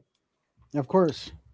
I totally understand why Will was saying that about Cuba. It's remarkable. The people's resilience is remarkable. There's like rolling blackouts that take place throughout the day, every day, all around the country. And that's remarkable. 11 million people. But today is a beautiful day out here. It's like 75 degrees, sunny. People are partying. People are partying in the fucking streets. No, they're not. I don't know if it's like an island mindset. I don't know if it's like, I don't know if that has something to do with it. I'm sure that has something to do with it, but like, I just want to mention something, and I can show you this, but his glasses are 10 times more than the annual salary in Cuba. They're like $1,400. The annual salary in Cuba can reach up to 270 per annum, not per month. You know what I'm sick of with this fucking lotion salesman? It's the fact that he goes around and tries to like cosplay, like, oh, look at me, in this stupid fucking outfit. Why does he look like this? Why does he look like Tom Hanks in the movie Philadelphia? He looks exactly like look at this stupid picture of him that I have here. He looks like he has full-blown AIDS.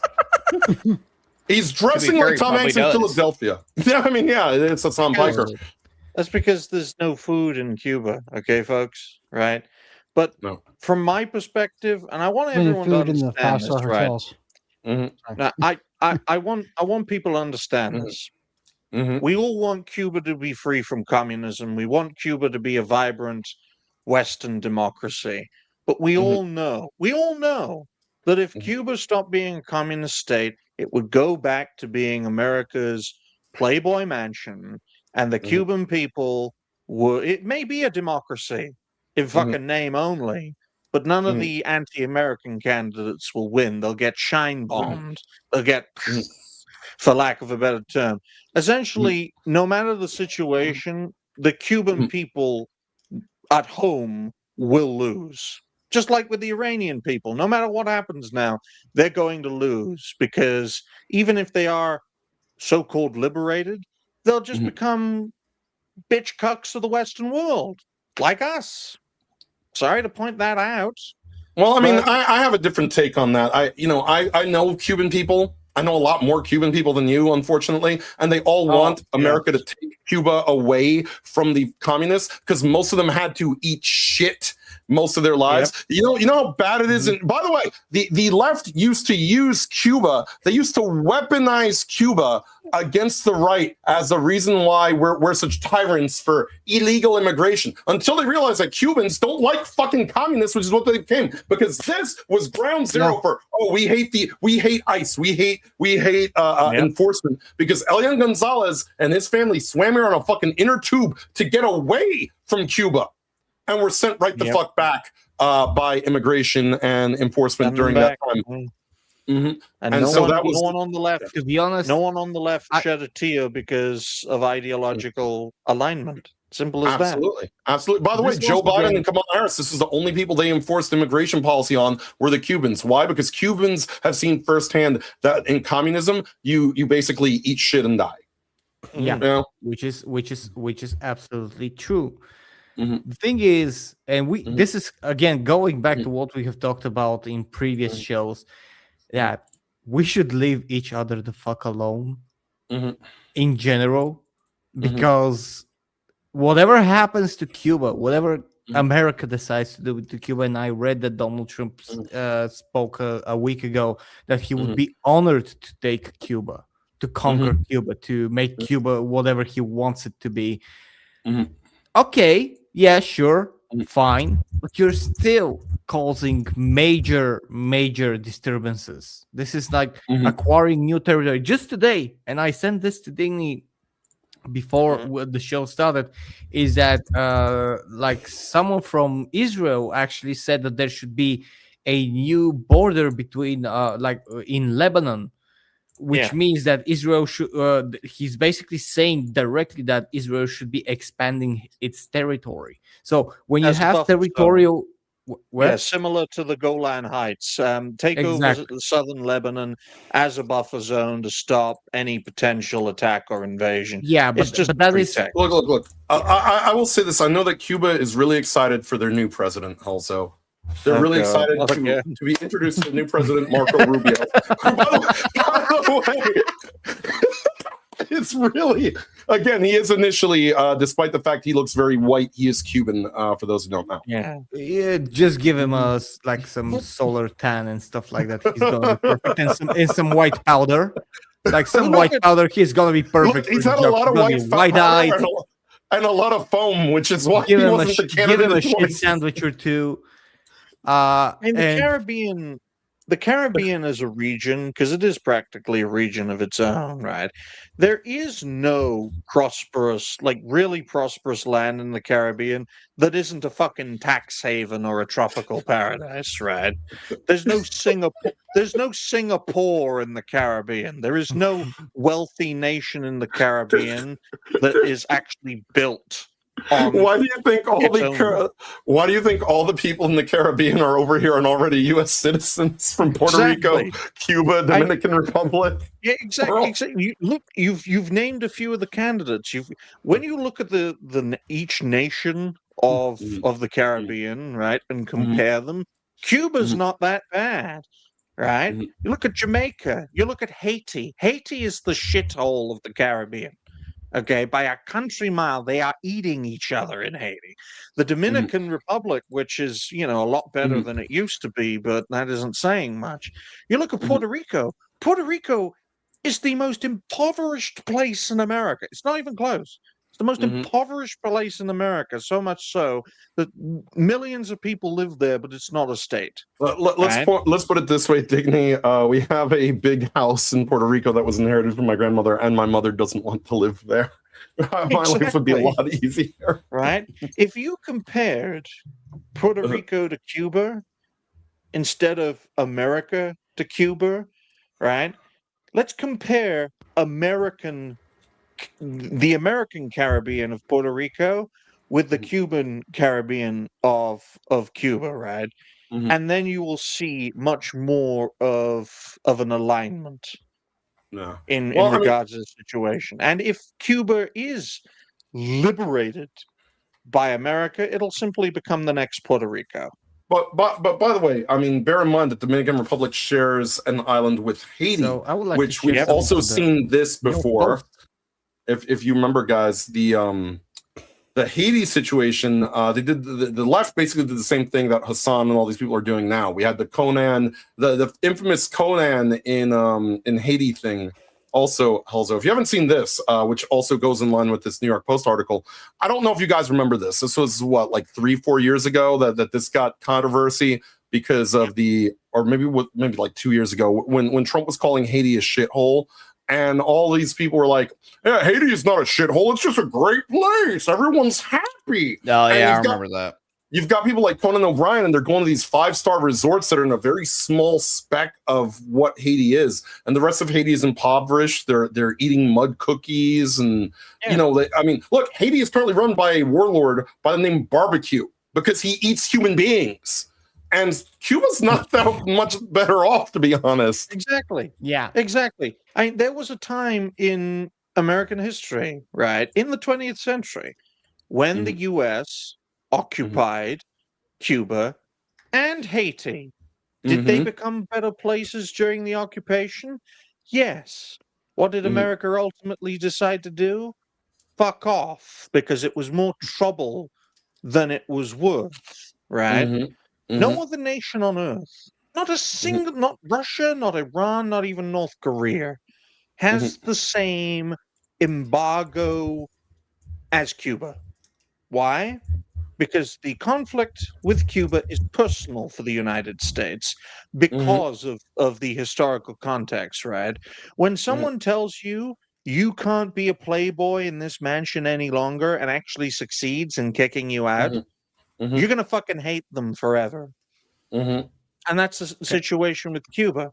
I'm amazed the United States is attacking Iran when there's literally this thorn in your side that you've wanted to not just get rid of, Yes. but utterly destroy for 60 years. My issue, I would have had Hassan no might issue be had able to do that. I would have had no issue had we gone for Cuba instead of gone for Iran. I thought that was the play after the Maduro thing because Maduro is closely aligned with the Cubans, the communist Cubans. He knows where the bodies are buried. That was his bargaining chip, I think, to basically get extracted from Venezuela. Because I don't believe that we conquered it. I believe we extracted an asset in Nicolas Maduro because there was only one of two ways that that was going to end, and both would result in his death. Because when you're a communist, unfortunately, you know how communists, have elections? They kill the previous communist in charge, and I think Maduro was just about right at that point. So I don't think "come get me" was a threat. It was more like, "Please come get me. I will give you the names of everybody else you need. Just let me live." Because right now the man's living better than I am, and he's in whatever prison he's in right now. He's in a chateau somewhere. I can. Yeah. Oh, absolutely. He's living better than he was in Venezuela. Nothing can actually hurt Cuba's image if there was any sort of a communist image that they would like to uphold, then what Hassan has done. Yes. Because what we see, this is from the New York Post, by the way. Champagne socialists in Cuba stage concerts, stay in 5-star hotel as country plunges into a nationwide blackout. And a nationwide blackout is because ever since the Maduro thing, there's an embargo on Cuba, and they have been having like a petrol embargo, and they have been experiencing blackouts for months now.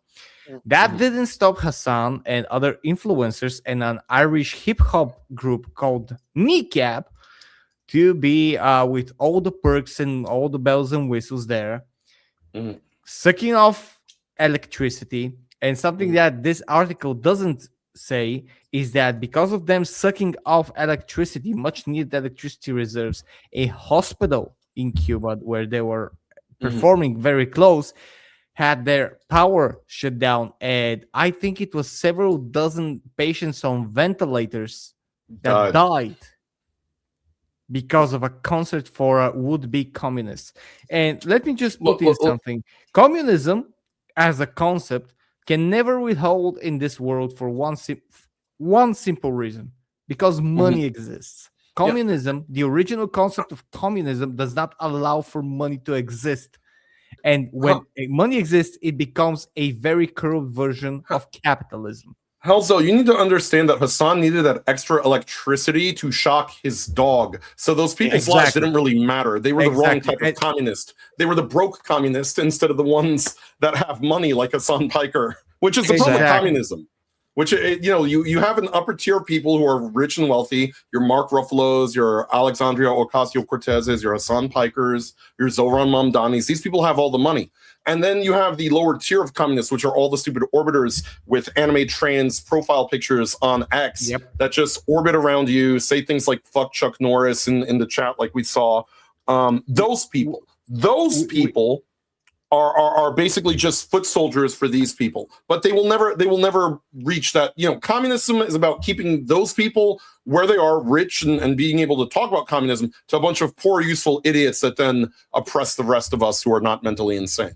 We have a very nice saying in our country and in Eastern Europe as a whole as to communism. Everybody is equal, but some people are more equal than others.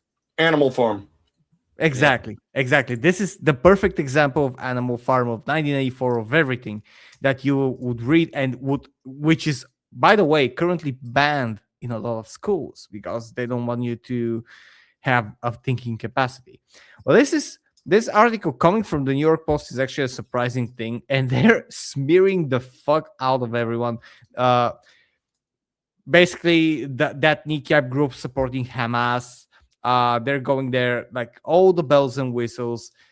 Countries in a dire state, and what I shared a little bit earlier with them in a bus, just rummaging through the streets while being in a 5-star hotel with electricity, with everything, with the food and stuff like that. And Hassan having internet, just having internet, by the way, is even more than most of those people have on a daily basis. But he would never go there, even though he claims that there are such brave people, it's such a great country, they're having parties. He would never move there. He would never ever subject himself because he's a rich boy. In the same way Hassan would never move to Wales or fucking Albania. I mean, the idea, folks, right? Let's face facts, right? If my country was under an American embargo, half the population would starve to death, right? And Wales is a very agricultural nation. The same with Albania. If Albania was faced with a Western embargo, everyone would be literally living in bunkers. Look, Hassan is just happy that, and it is paradise for Hassan Piker because he can go over there and he can buy a loaf of bread and hand it to a local prostitute, and he could get to do whatever he wants to her for a loaf of bread. And then, by the way, that's not slander; it's a known fact that Hassan loves prostitution. He's talked about it before when he's gone to other European countries where he can purchase he wants prostitutes. He likes electrocuting prostitutes like he electrocutes his dog. No question, man. Oh, don't talk about Frogan like that. Oh no! Oh no! No, pigs, Jace. That's a pig, not a dog. Okay. Right. On that note, there's really, something that I thought she was a frog because Frogan. Frog. Oh damn! But let's face facts here, right? You're putting way too much. I've always, because I have this like third way mindset when it comes to foreign affairs, okay, whether it's to do with Cuba or Iran or Israel or Korea, or basically just leave them the fuck alone, let them get on with their lives, and it's up to their own people to decide their own fate. I'm not a let fan. them burn the country they want to. Yeah, it's their country. Let them do what they want in their own country. It's not our problem. I mean, there's slavery in fucking Libya and the Mauritius, but we don't. Oh wait, we did carpet bomb Libya to turn it into a slave fucking colony, but we don't go and destroy not Mauritius, Mauritania, folks. Not they don't have slavery in Mauritius. It's a tropical paradise. But we don't go and invade Mauritania because it's 90% desert. I'll tell you why I disagree with it. I'll tell you why I disagree with that. Because Cuba is a threat to the United States because of the fact that the commies that they are aligned with want to station the missiles there. Look, Iran is not a threat of nuclear or anything because they're too fucking far away. They're not going to get a nuke that's going to hit the United States most likely. But if your communist buddies wanted to move missiles over there, which was a whole missile crisis back in the 60s, and we should have done something about it then. The only reason that Cuba is different from Iran is because strategically they can take out Florida like that if an enemy decides to station missiles there, and the people that are in charge, the communists in charge of Cuba, are inherently hostile to the United States. I have no problem with them taking Cuba. You know why? Cuba's in our backyard. Iran is in somebody else's backyard. That's Netanyahu's backyard. That's his problem. That's his priority. That's my issue with that. The logical question here would be, by the way, but this is something that no leader of the Western, when the enemy places missiles in Cuba, why doesn't the U.S. deal with the enemy directly? Exactly. They never do. They just sort of let it happen. Do. That's why every war that has been waged in the last 10 years is for 10 years, 20 years. It's a proxy war. No, actually, wait. Going back to Afghanistan is a proxy war. They're Even Vietnam was a proxy war. They let it get this bad. Even more. They let it get this bad, and it's embarrassing. It should be embarrassing. If anything, like Digny said about America being embarrassed, the biggest embarrassment is that we didn't clean up this mess in 1960. You know what? Evacuate Greenland have Russia, United States, North Korea, Japan, everyone post their finest troops there. Let them go at it full force with nobody on that fucking desert island of snow, and let the whole world watch it on cable or pay-per-view and balance the world economy. That's the most awesome Hunger Games premise I've ever heard. I love it. That is what we have to do. We like enough, because when you have a proxy war, I'm telling you right now, the Iran stuff that's happening right now. I talked about it last week. I filled my car's tank on a rising price. The price per liter is now 25 cents more than last week. 25, and a gallon is almost 5 liters.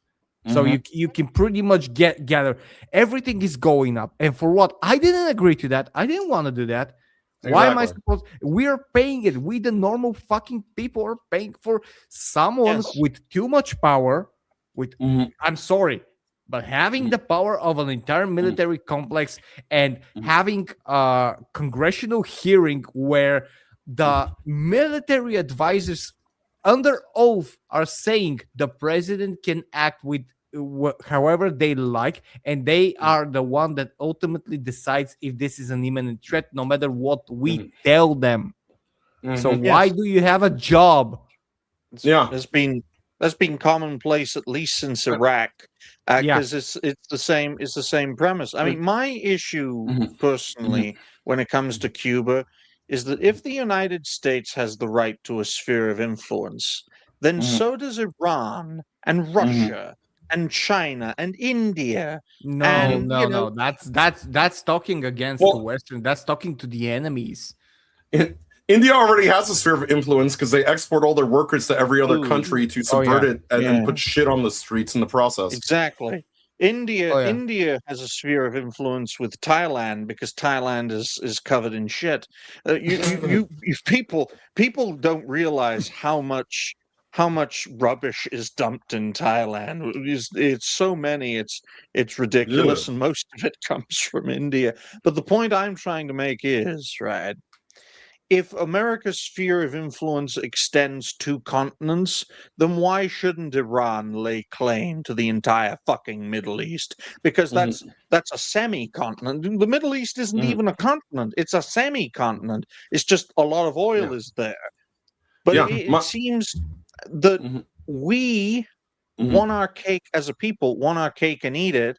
And if it means, blowing up children's hospitals and causing millions, if not billions, of people to suffer a fate worse than death, that's all right, as long as we keep our bellies full and our lights on. That's my particular problem when it comes to the Cuban situation. Cuba, while it may be better for the people under American occupation, it'll be more trouble than it's worth for the Americans. Just like last time. America ruled fucking Cuba for decades and let it go. And ultimately, it became a communist state. So which was also of our own mistake. Yeah, exactly, and that's bad. But on the same token, America has more business going to Cuba than it does fucking Iran.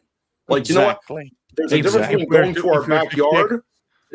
Going to our backyard to clean up a problem. One thing. Going to someone else's backyard and doing their lawn for them, which is basically what we did for Netanyahu, and then ask him if, hey, would you bend over so we could wipe your ass for you too? Would you like a happy ending as well, BB? And by the way, thank you, because we've now made the world's gas for $4 American, which Hell's on everyone else is paying for. They didn't sign up for it. No, look, Hell's didn't vote for Netanyahu. Dignity didn't vote for Netanyahu. Me, Galaxy, Roger, we didn't vote for Netanyahu. Well, I guess we did. Because we didn't know that. We didn't realize that he was the final boss. But All right. We can all agree Hassan Piker can go to hell. All right. I really hope for that carpet bomb you mentioned in Cuba. It would be funny. No, actually, by the way, one of the things that, and I cannot find the entire post, but because the embargo that the United States have made on Cuba prohibits American citizens helping in any way to Cuban, like anyone. And Hassan Piker is an entity, and he was even allowed reportedly throwing money. No, but also, I thought the United States government specifically banned people from going to Cuba. That too. that too, and helping in any way to Cuban people with anything, and that they faced up to 10 years in prison for that. So he basically We can only broke hope. the law. We can only hope, but there is a reason Cuba is up there as one of America's biggest enemies. It's because of that historical connection. It's because of the revolution practically, kicking America out of its Playboy mansion. Eh, America despises Cuba more than it does Iran or North Korea. It is literally the pariah state for America because Cuba proves America can get things wrong. And that's why it has to be destroyed. I'm sure the ordinary Cubans would have a far more peaceful and prosperous life under American rule. Look at all the Cubans that fled and live in exile. They have great baseball players. They have great baseball players, man. Yeah, but we have to accept that if the communist regime in Cuba is destroyed or collapses, Cuba will not be a free Western style democracy. It will be at best an Afghan-esque democracy in name only, or at worst a full-on American colony. Well, the problem is it could end up like Puerto Rico, where you have a corrupt governor who still, will not get anything done. There is people don't realize about Puerto Rico is that despite the fact that it's a U.S. territory, it has an abnormal amount of organized crime, and it comes from the governmental sector. It comes from the governor. It comes from the police. The law enforcement in Puerto Rico is corrupt.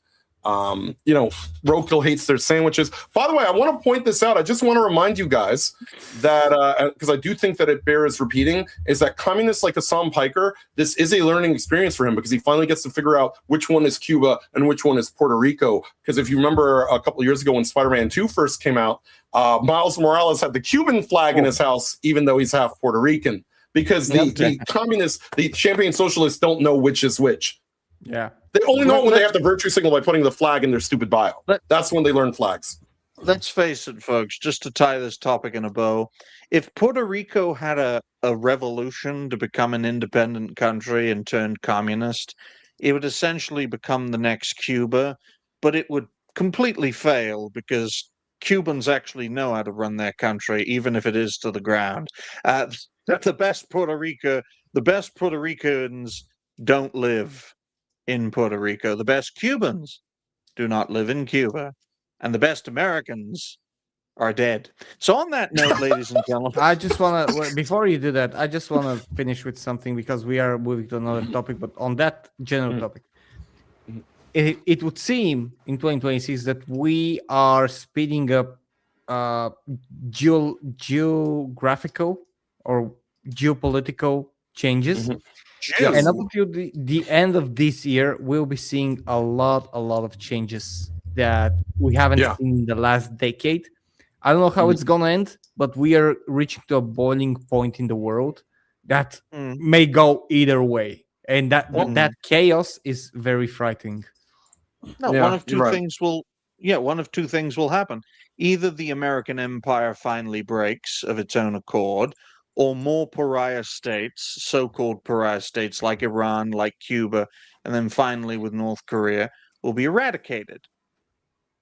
Those are the only two options. Either Iran, Cuba, and ultimately North Korea get destroyed, risking all-out nuclear Armageddon in the process, or the American empire and its military-industrial complex finally get so much of a bloody nose that they either cease to exist or downscale in power and influence, which is why the America Firsters are as big of a threat to this administration as Iran, Cuba, and North Korea, which is why their names and reputations are being fucking slandered.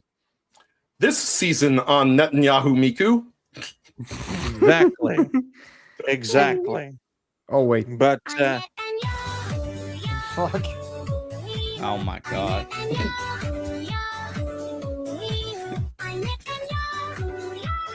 The hell?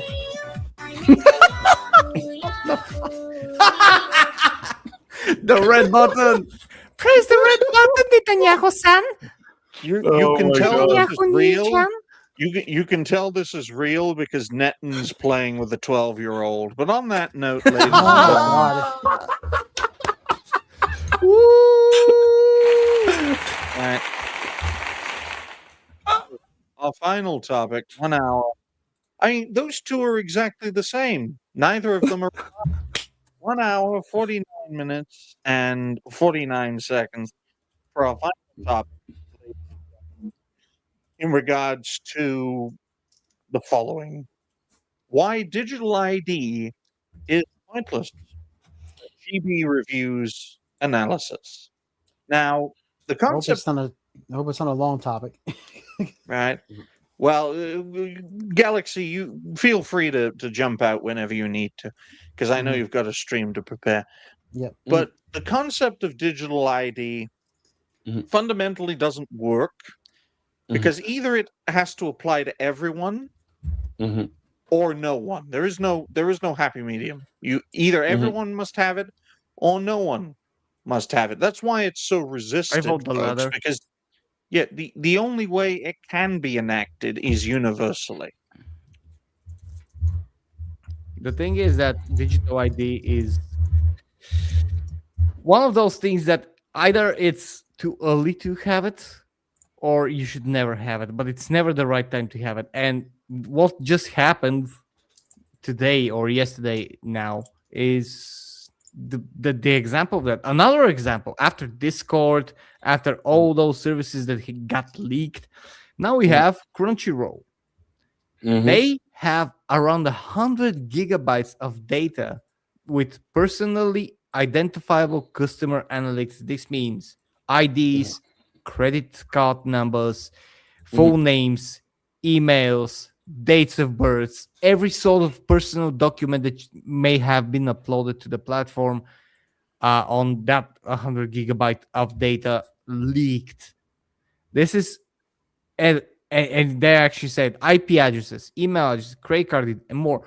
This is abhorrent because we have a lot of services that have that data, and we have uploaded that data to those services, like let's say PayPal and stuff like that, because they have proven to be at least trustworthy to the point that we would do that. But Crunchyroll, like, they just had a leak, and if Crunchyroll is another service that has been here for a while now, that means that nothing is safe. And when you have digital ID being pushed more and more throughout the countries, that every bit of your personal data be online, that is just a gold field. Like, this is a picking field for every hacker to know everything about you and to potentially extort you.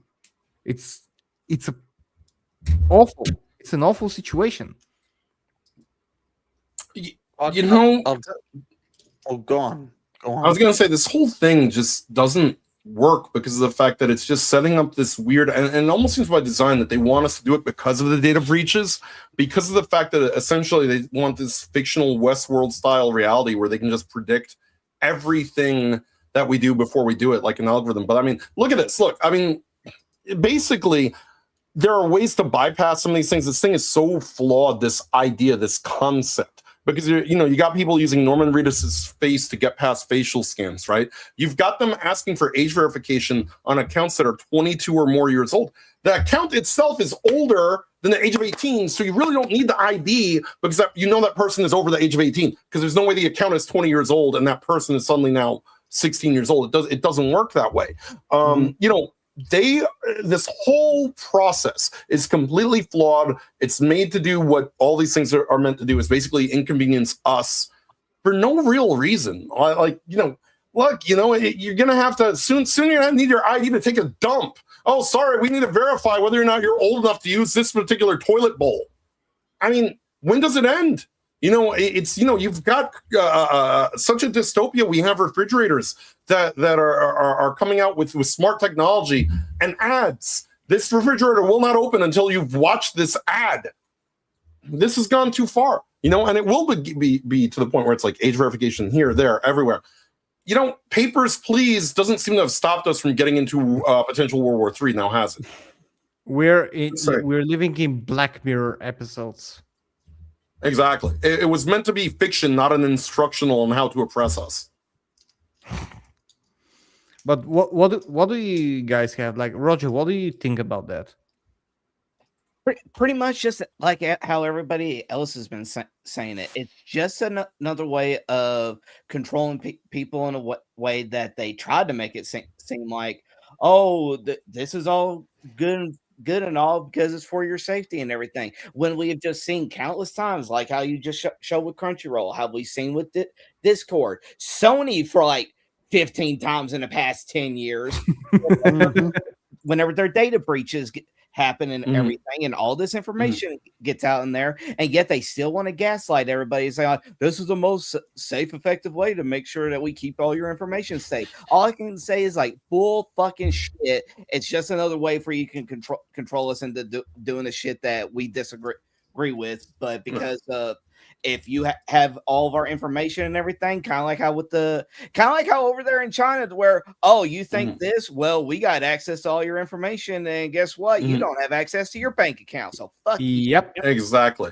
Remember when Helldivers was doing really well and Sony fucked it up because they wanted everyone to sign up for a Sony account? Yep. Just saying. Exactly. The best way you can do well is to leave us the hell alone and stop asking. And yeah, do- but and that's do bear in when mind, that's where the folks. parenting part comes. Well, do bear in mind, folks, that China's system of command and control is not original to their country. It is not native to their country. In fact, it is technology that they didn't actually steal. They bought the technology from the United States of America, whose command and control system that was used to monitor the population of Iraq during the invasion and occupation of Iraq. The Chinese essentially bought that and utilized it on their own population. So it's right to do it to people you're occupying, but it's somehow wrong to do it to your own population. Right? And now you wonder why non-Westerners look at us like hypocritical bastards, right? Not us as individuals, but us as a society, right? Because it's a problem when our governments do it to us, but not when it's done to people we're occupying. Let's be very clear. When you say America, you mean Israel. Yes. Quite frankly, right? Servants of a greater master. It's understandable. And looking at this, of course, digital ID doesn't work. It doesn't work as a concept because of its universal nature. Now, can it work? Of course it can work. Works in China, works in North Korea when they have internet. It works in parts of the world that have a command and control infrastructure. We know it works in the West because we fucking pioneered it. We just didn't do it in our own lands. We did it in foreign lands. We did it in Iraq and Afghanistan. So we know it works. We have done it. It's just convincing the population at large to adopt it, right? Because with the Iraqis and the Afghanis, right, they didn't have a fucking choice. They got their thumbs scanned. They got their barcode. They got their facial identifications. Or you think facial recognition software really did well? Did well in Baghdad and Kabul.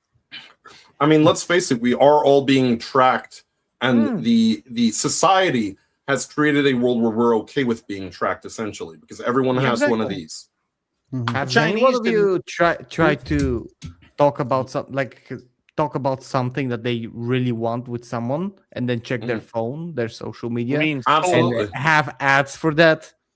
Yeah, that's been Immediately. happening ever since maybe Smartphones. 2010.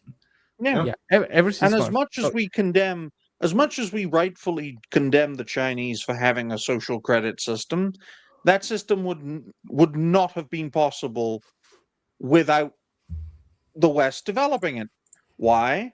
Because we, as a society, as the United States, as the Western world, developed a social credit system in Iraq and Afghanistan to separate the loyalists and collaborators from the suspected terrorists, okay, and terrorist sympathizers. It was used a lot in Afghanistan during the 2000s and early 2010s. Now, ultimately, it didn't work. We should get which is Galaxy's why we point are where because we are he's got to today. do his Yeah, thing. yeah, I Yeah, got Galaxy, go on. Yeah. Go on. Well, I was just gonna say that there was a caveat earlier about something that I forgot what it was. 'Cause so I can't. I don't really have a point. So just I'll just go ahead and get out of here. So Sure. yeah, sure. I've got 30 minutes. I'm gonna be streaming Crimson Desert. So if you guys in the Good chat, luck. whatever you want to come watch over Rumble, come over watch. All right. The catch you guys AI later. people are going to get mad at you. You're supporting the clinkers. I saw him get into it with the guy. Yeah, It's I like, know man, the guy's fucking annoying. But anyway, I'll see you guys. You have a good game Have a great stream, one, man. Galaxy. Thank you for being here. Yeah, see ya. And have a Have a good good stream. game stream. Yep. Another problem I have with Crimson Desert is that it's 150 fucking gigabytes. I mean, do you know Yeah, how I don't long like I have that. to fucking wait? By the if I way, bought those are that game? 150 gigabytes that are worth it.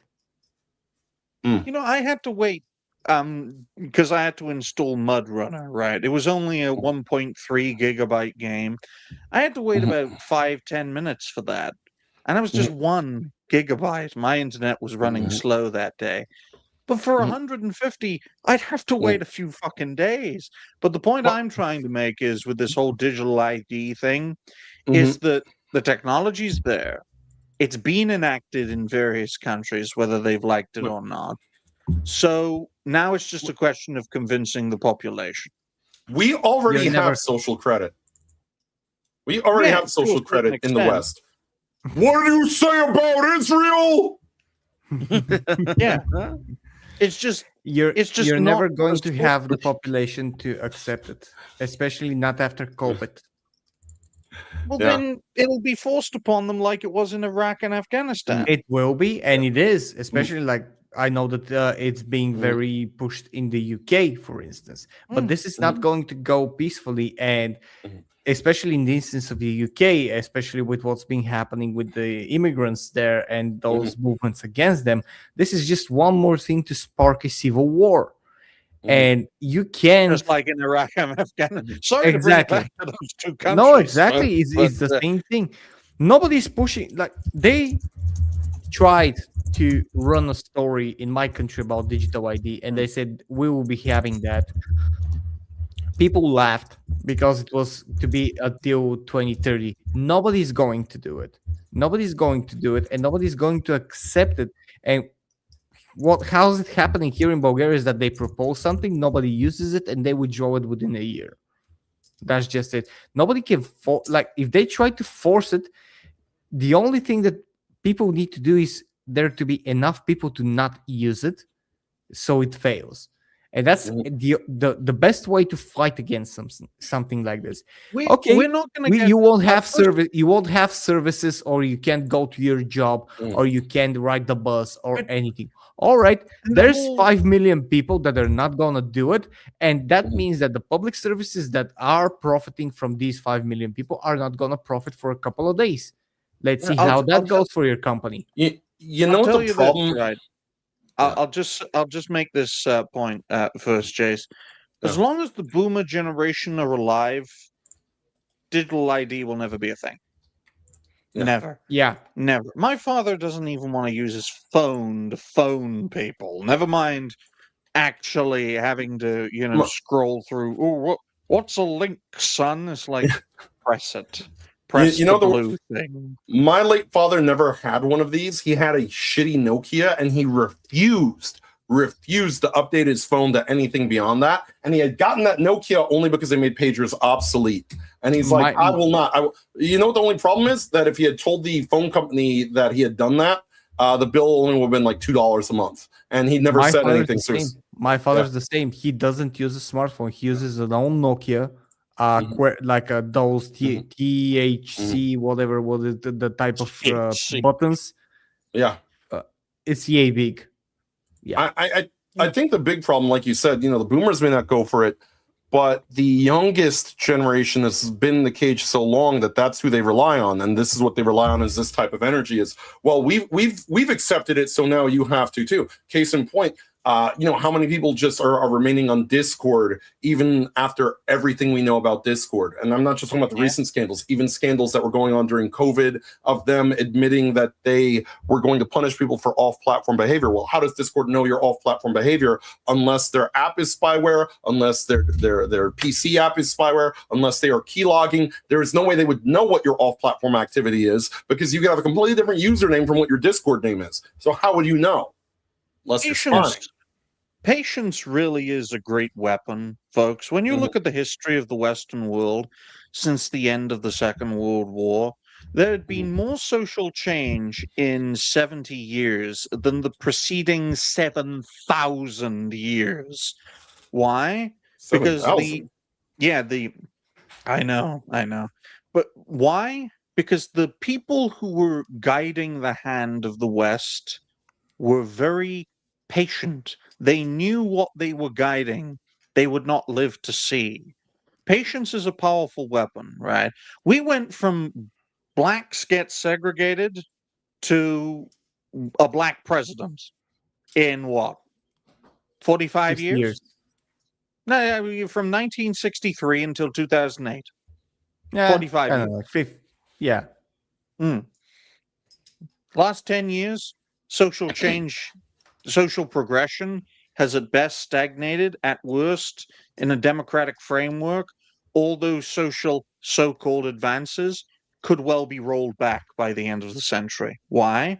Because we are led by people who are not patient. Do you know why? Desperate people are not patient. And that's what we're dealing with. We're dealing with a collective regime that isn't patient enough to guide the hand to an objective they will never live to see. I think we're dealing with people who want to live to see their legacy, which means it's completely unraveling. And you're Yes, seeing it. and It's we're seeing completely that. unraveling. Okay? You have wars and digital ID at the same time. You have more Yeah. people spying on you while people are waging war without your consent. And that means that if you disagree with it, people will know that you disagree with it and they could remove you. But when you are led by patient people, you can move the needle of the zeitgeist very slowly over a long period of time, and people will adapt to it and support it, right? My grandfather would literally not countenance living with different racial groups or different sexualities. My grandfather wouldn't even tolerate women voting. Okay, like seriously, this is a guy who fought in World War I and World War II. Didn't father a kid until 1945 when he came home. Okay, we've gone from that to me in two generations. Now I consider myself So pretty no difference. nationalistic. But I wouldn't consider myself to the point where I was like my grandfather. That's how No, much you're a things have product of changed your in such a time. short You're a product of your period time of and you time. do have constraints. I mean, for all we know, my grandfather and Helzo's grandfather were on opposing sides in the First World War. Most Okay? likely, yes. Yeah, and probably in the Second World War too. Although my grandfather was born in 1927. So Right. maybe So great yours is grandfather. yeah. My grandfather was born in 1900. My father was born in 1955, and I was born in 1999. So three generations over the course of a century. 100 Yes. years, yeah. Yeah. So, but practically all of the change we have seen in our lifetime and in our parents' lifetime could all be reversed by the end of the century because of this desperate politics we're seeing, right? All of it could be reversed. I And wouldn't if say reverse, by the way. I would say just everything would collapse because there is going back is not a way because it is already something that has totally failed. They will try to pervert it and change it, and it will be even more unstable. and it will collapse even before it begins. And once I it mean, there was collapses, gay there won't be sex. anything to rebuild it for. Sorry, but there was gay sex in the Bible. It was called Sodom and Gomorrah, right? We can go back And we know, from and we from know what various happened things. there. Exactly, it got nuked by God, supposedly, hopefully. But the point is, history is not a timeline of just going forward. People can advance socially. They can, go back. Look at the Taliban. Sorry to use them as an example, folks, but look at the Taliban in the 90s, Afghanistan in the 90s. Look at Afghanistan during the occupation, the Western occupation. Now it was a far more forward thinking, socially advanced country. And then we fucked off. And then, it's the Taliban again. And it's like it used to be. And women rightfully shouldn't have an education and that sort of thing. Okay? History is not a one way street. I think places like Iran, Afghanistan, Cuba, even North Korea, for all of its insanity, are living proof that we don't all just go one way.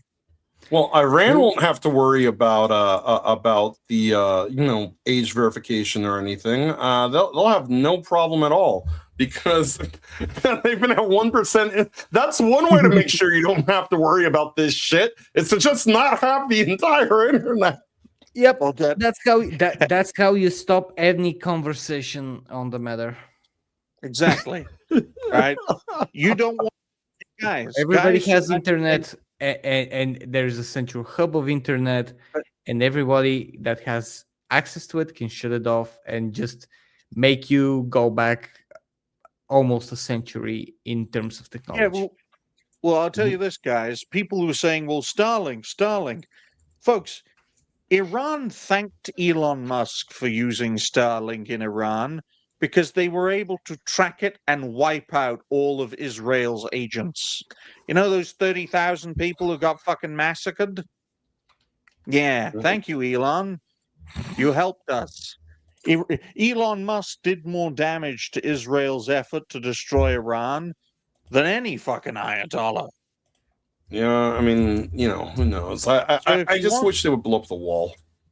So, well, for that we can only hope. But folks, if you want no digital ID, get America to bomb your country. It's a harsh That is a solution, but- sure way to avoid having your data on the internet. Exactly. And if you get taken over, Roger is going to eat your daughter. Jeez. And not in that way. Like actually Did eat you her. say cheese? No. Yeah. Roger likes Kimberly with cheese, okay, folks? But on that note, ladies and gentlemen, future plans. Write that down for a solid 2 hours, 12 minutes, and 20 seconds. So, Jace, what are your future plans? Well, I'm gonna grab myself something to eat. I also need to figure out a bunch of bills because bills are coming due this week. And I do have an update. My boss that has been hiding in South America, he apparently has been found. He is now home. He's just been hiding for the past couple weeks here, so he doesn't have to pay me to do anything. So I'm gonna find him and turn him upside down and tell him, pay me or I'm not. Sometimes you just have to rough him up. But yeah, greatest ally. Yeah, right. You know what? If I had a little yarmulke and a little scarf, maybe I could just grift off Throw of a everything. brick. Look, somebody's already gonna throw a brick at me, Elzo, and unfortunately it's not gonna be an African American person in a Wendy's. You can throw the brick at him.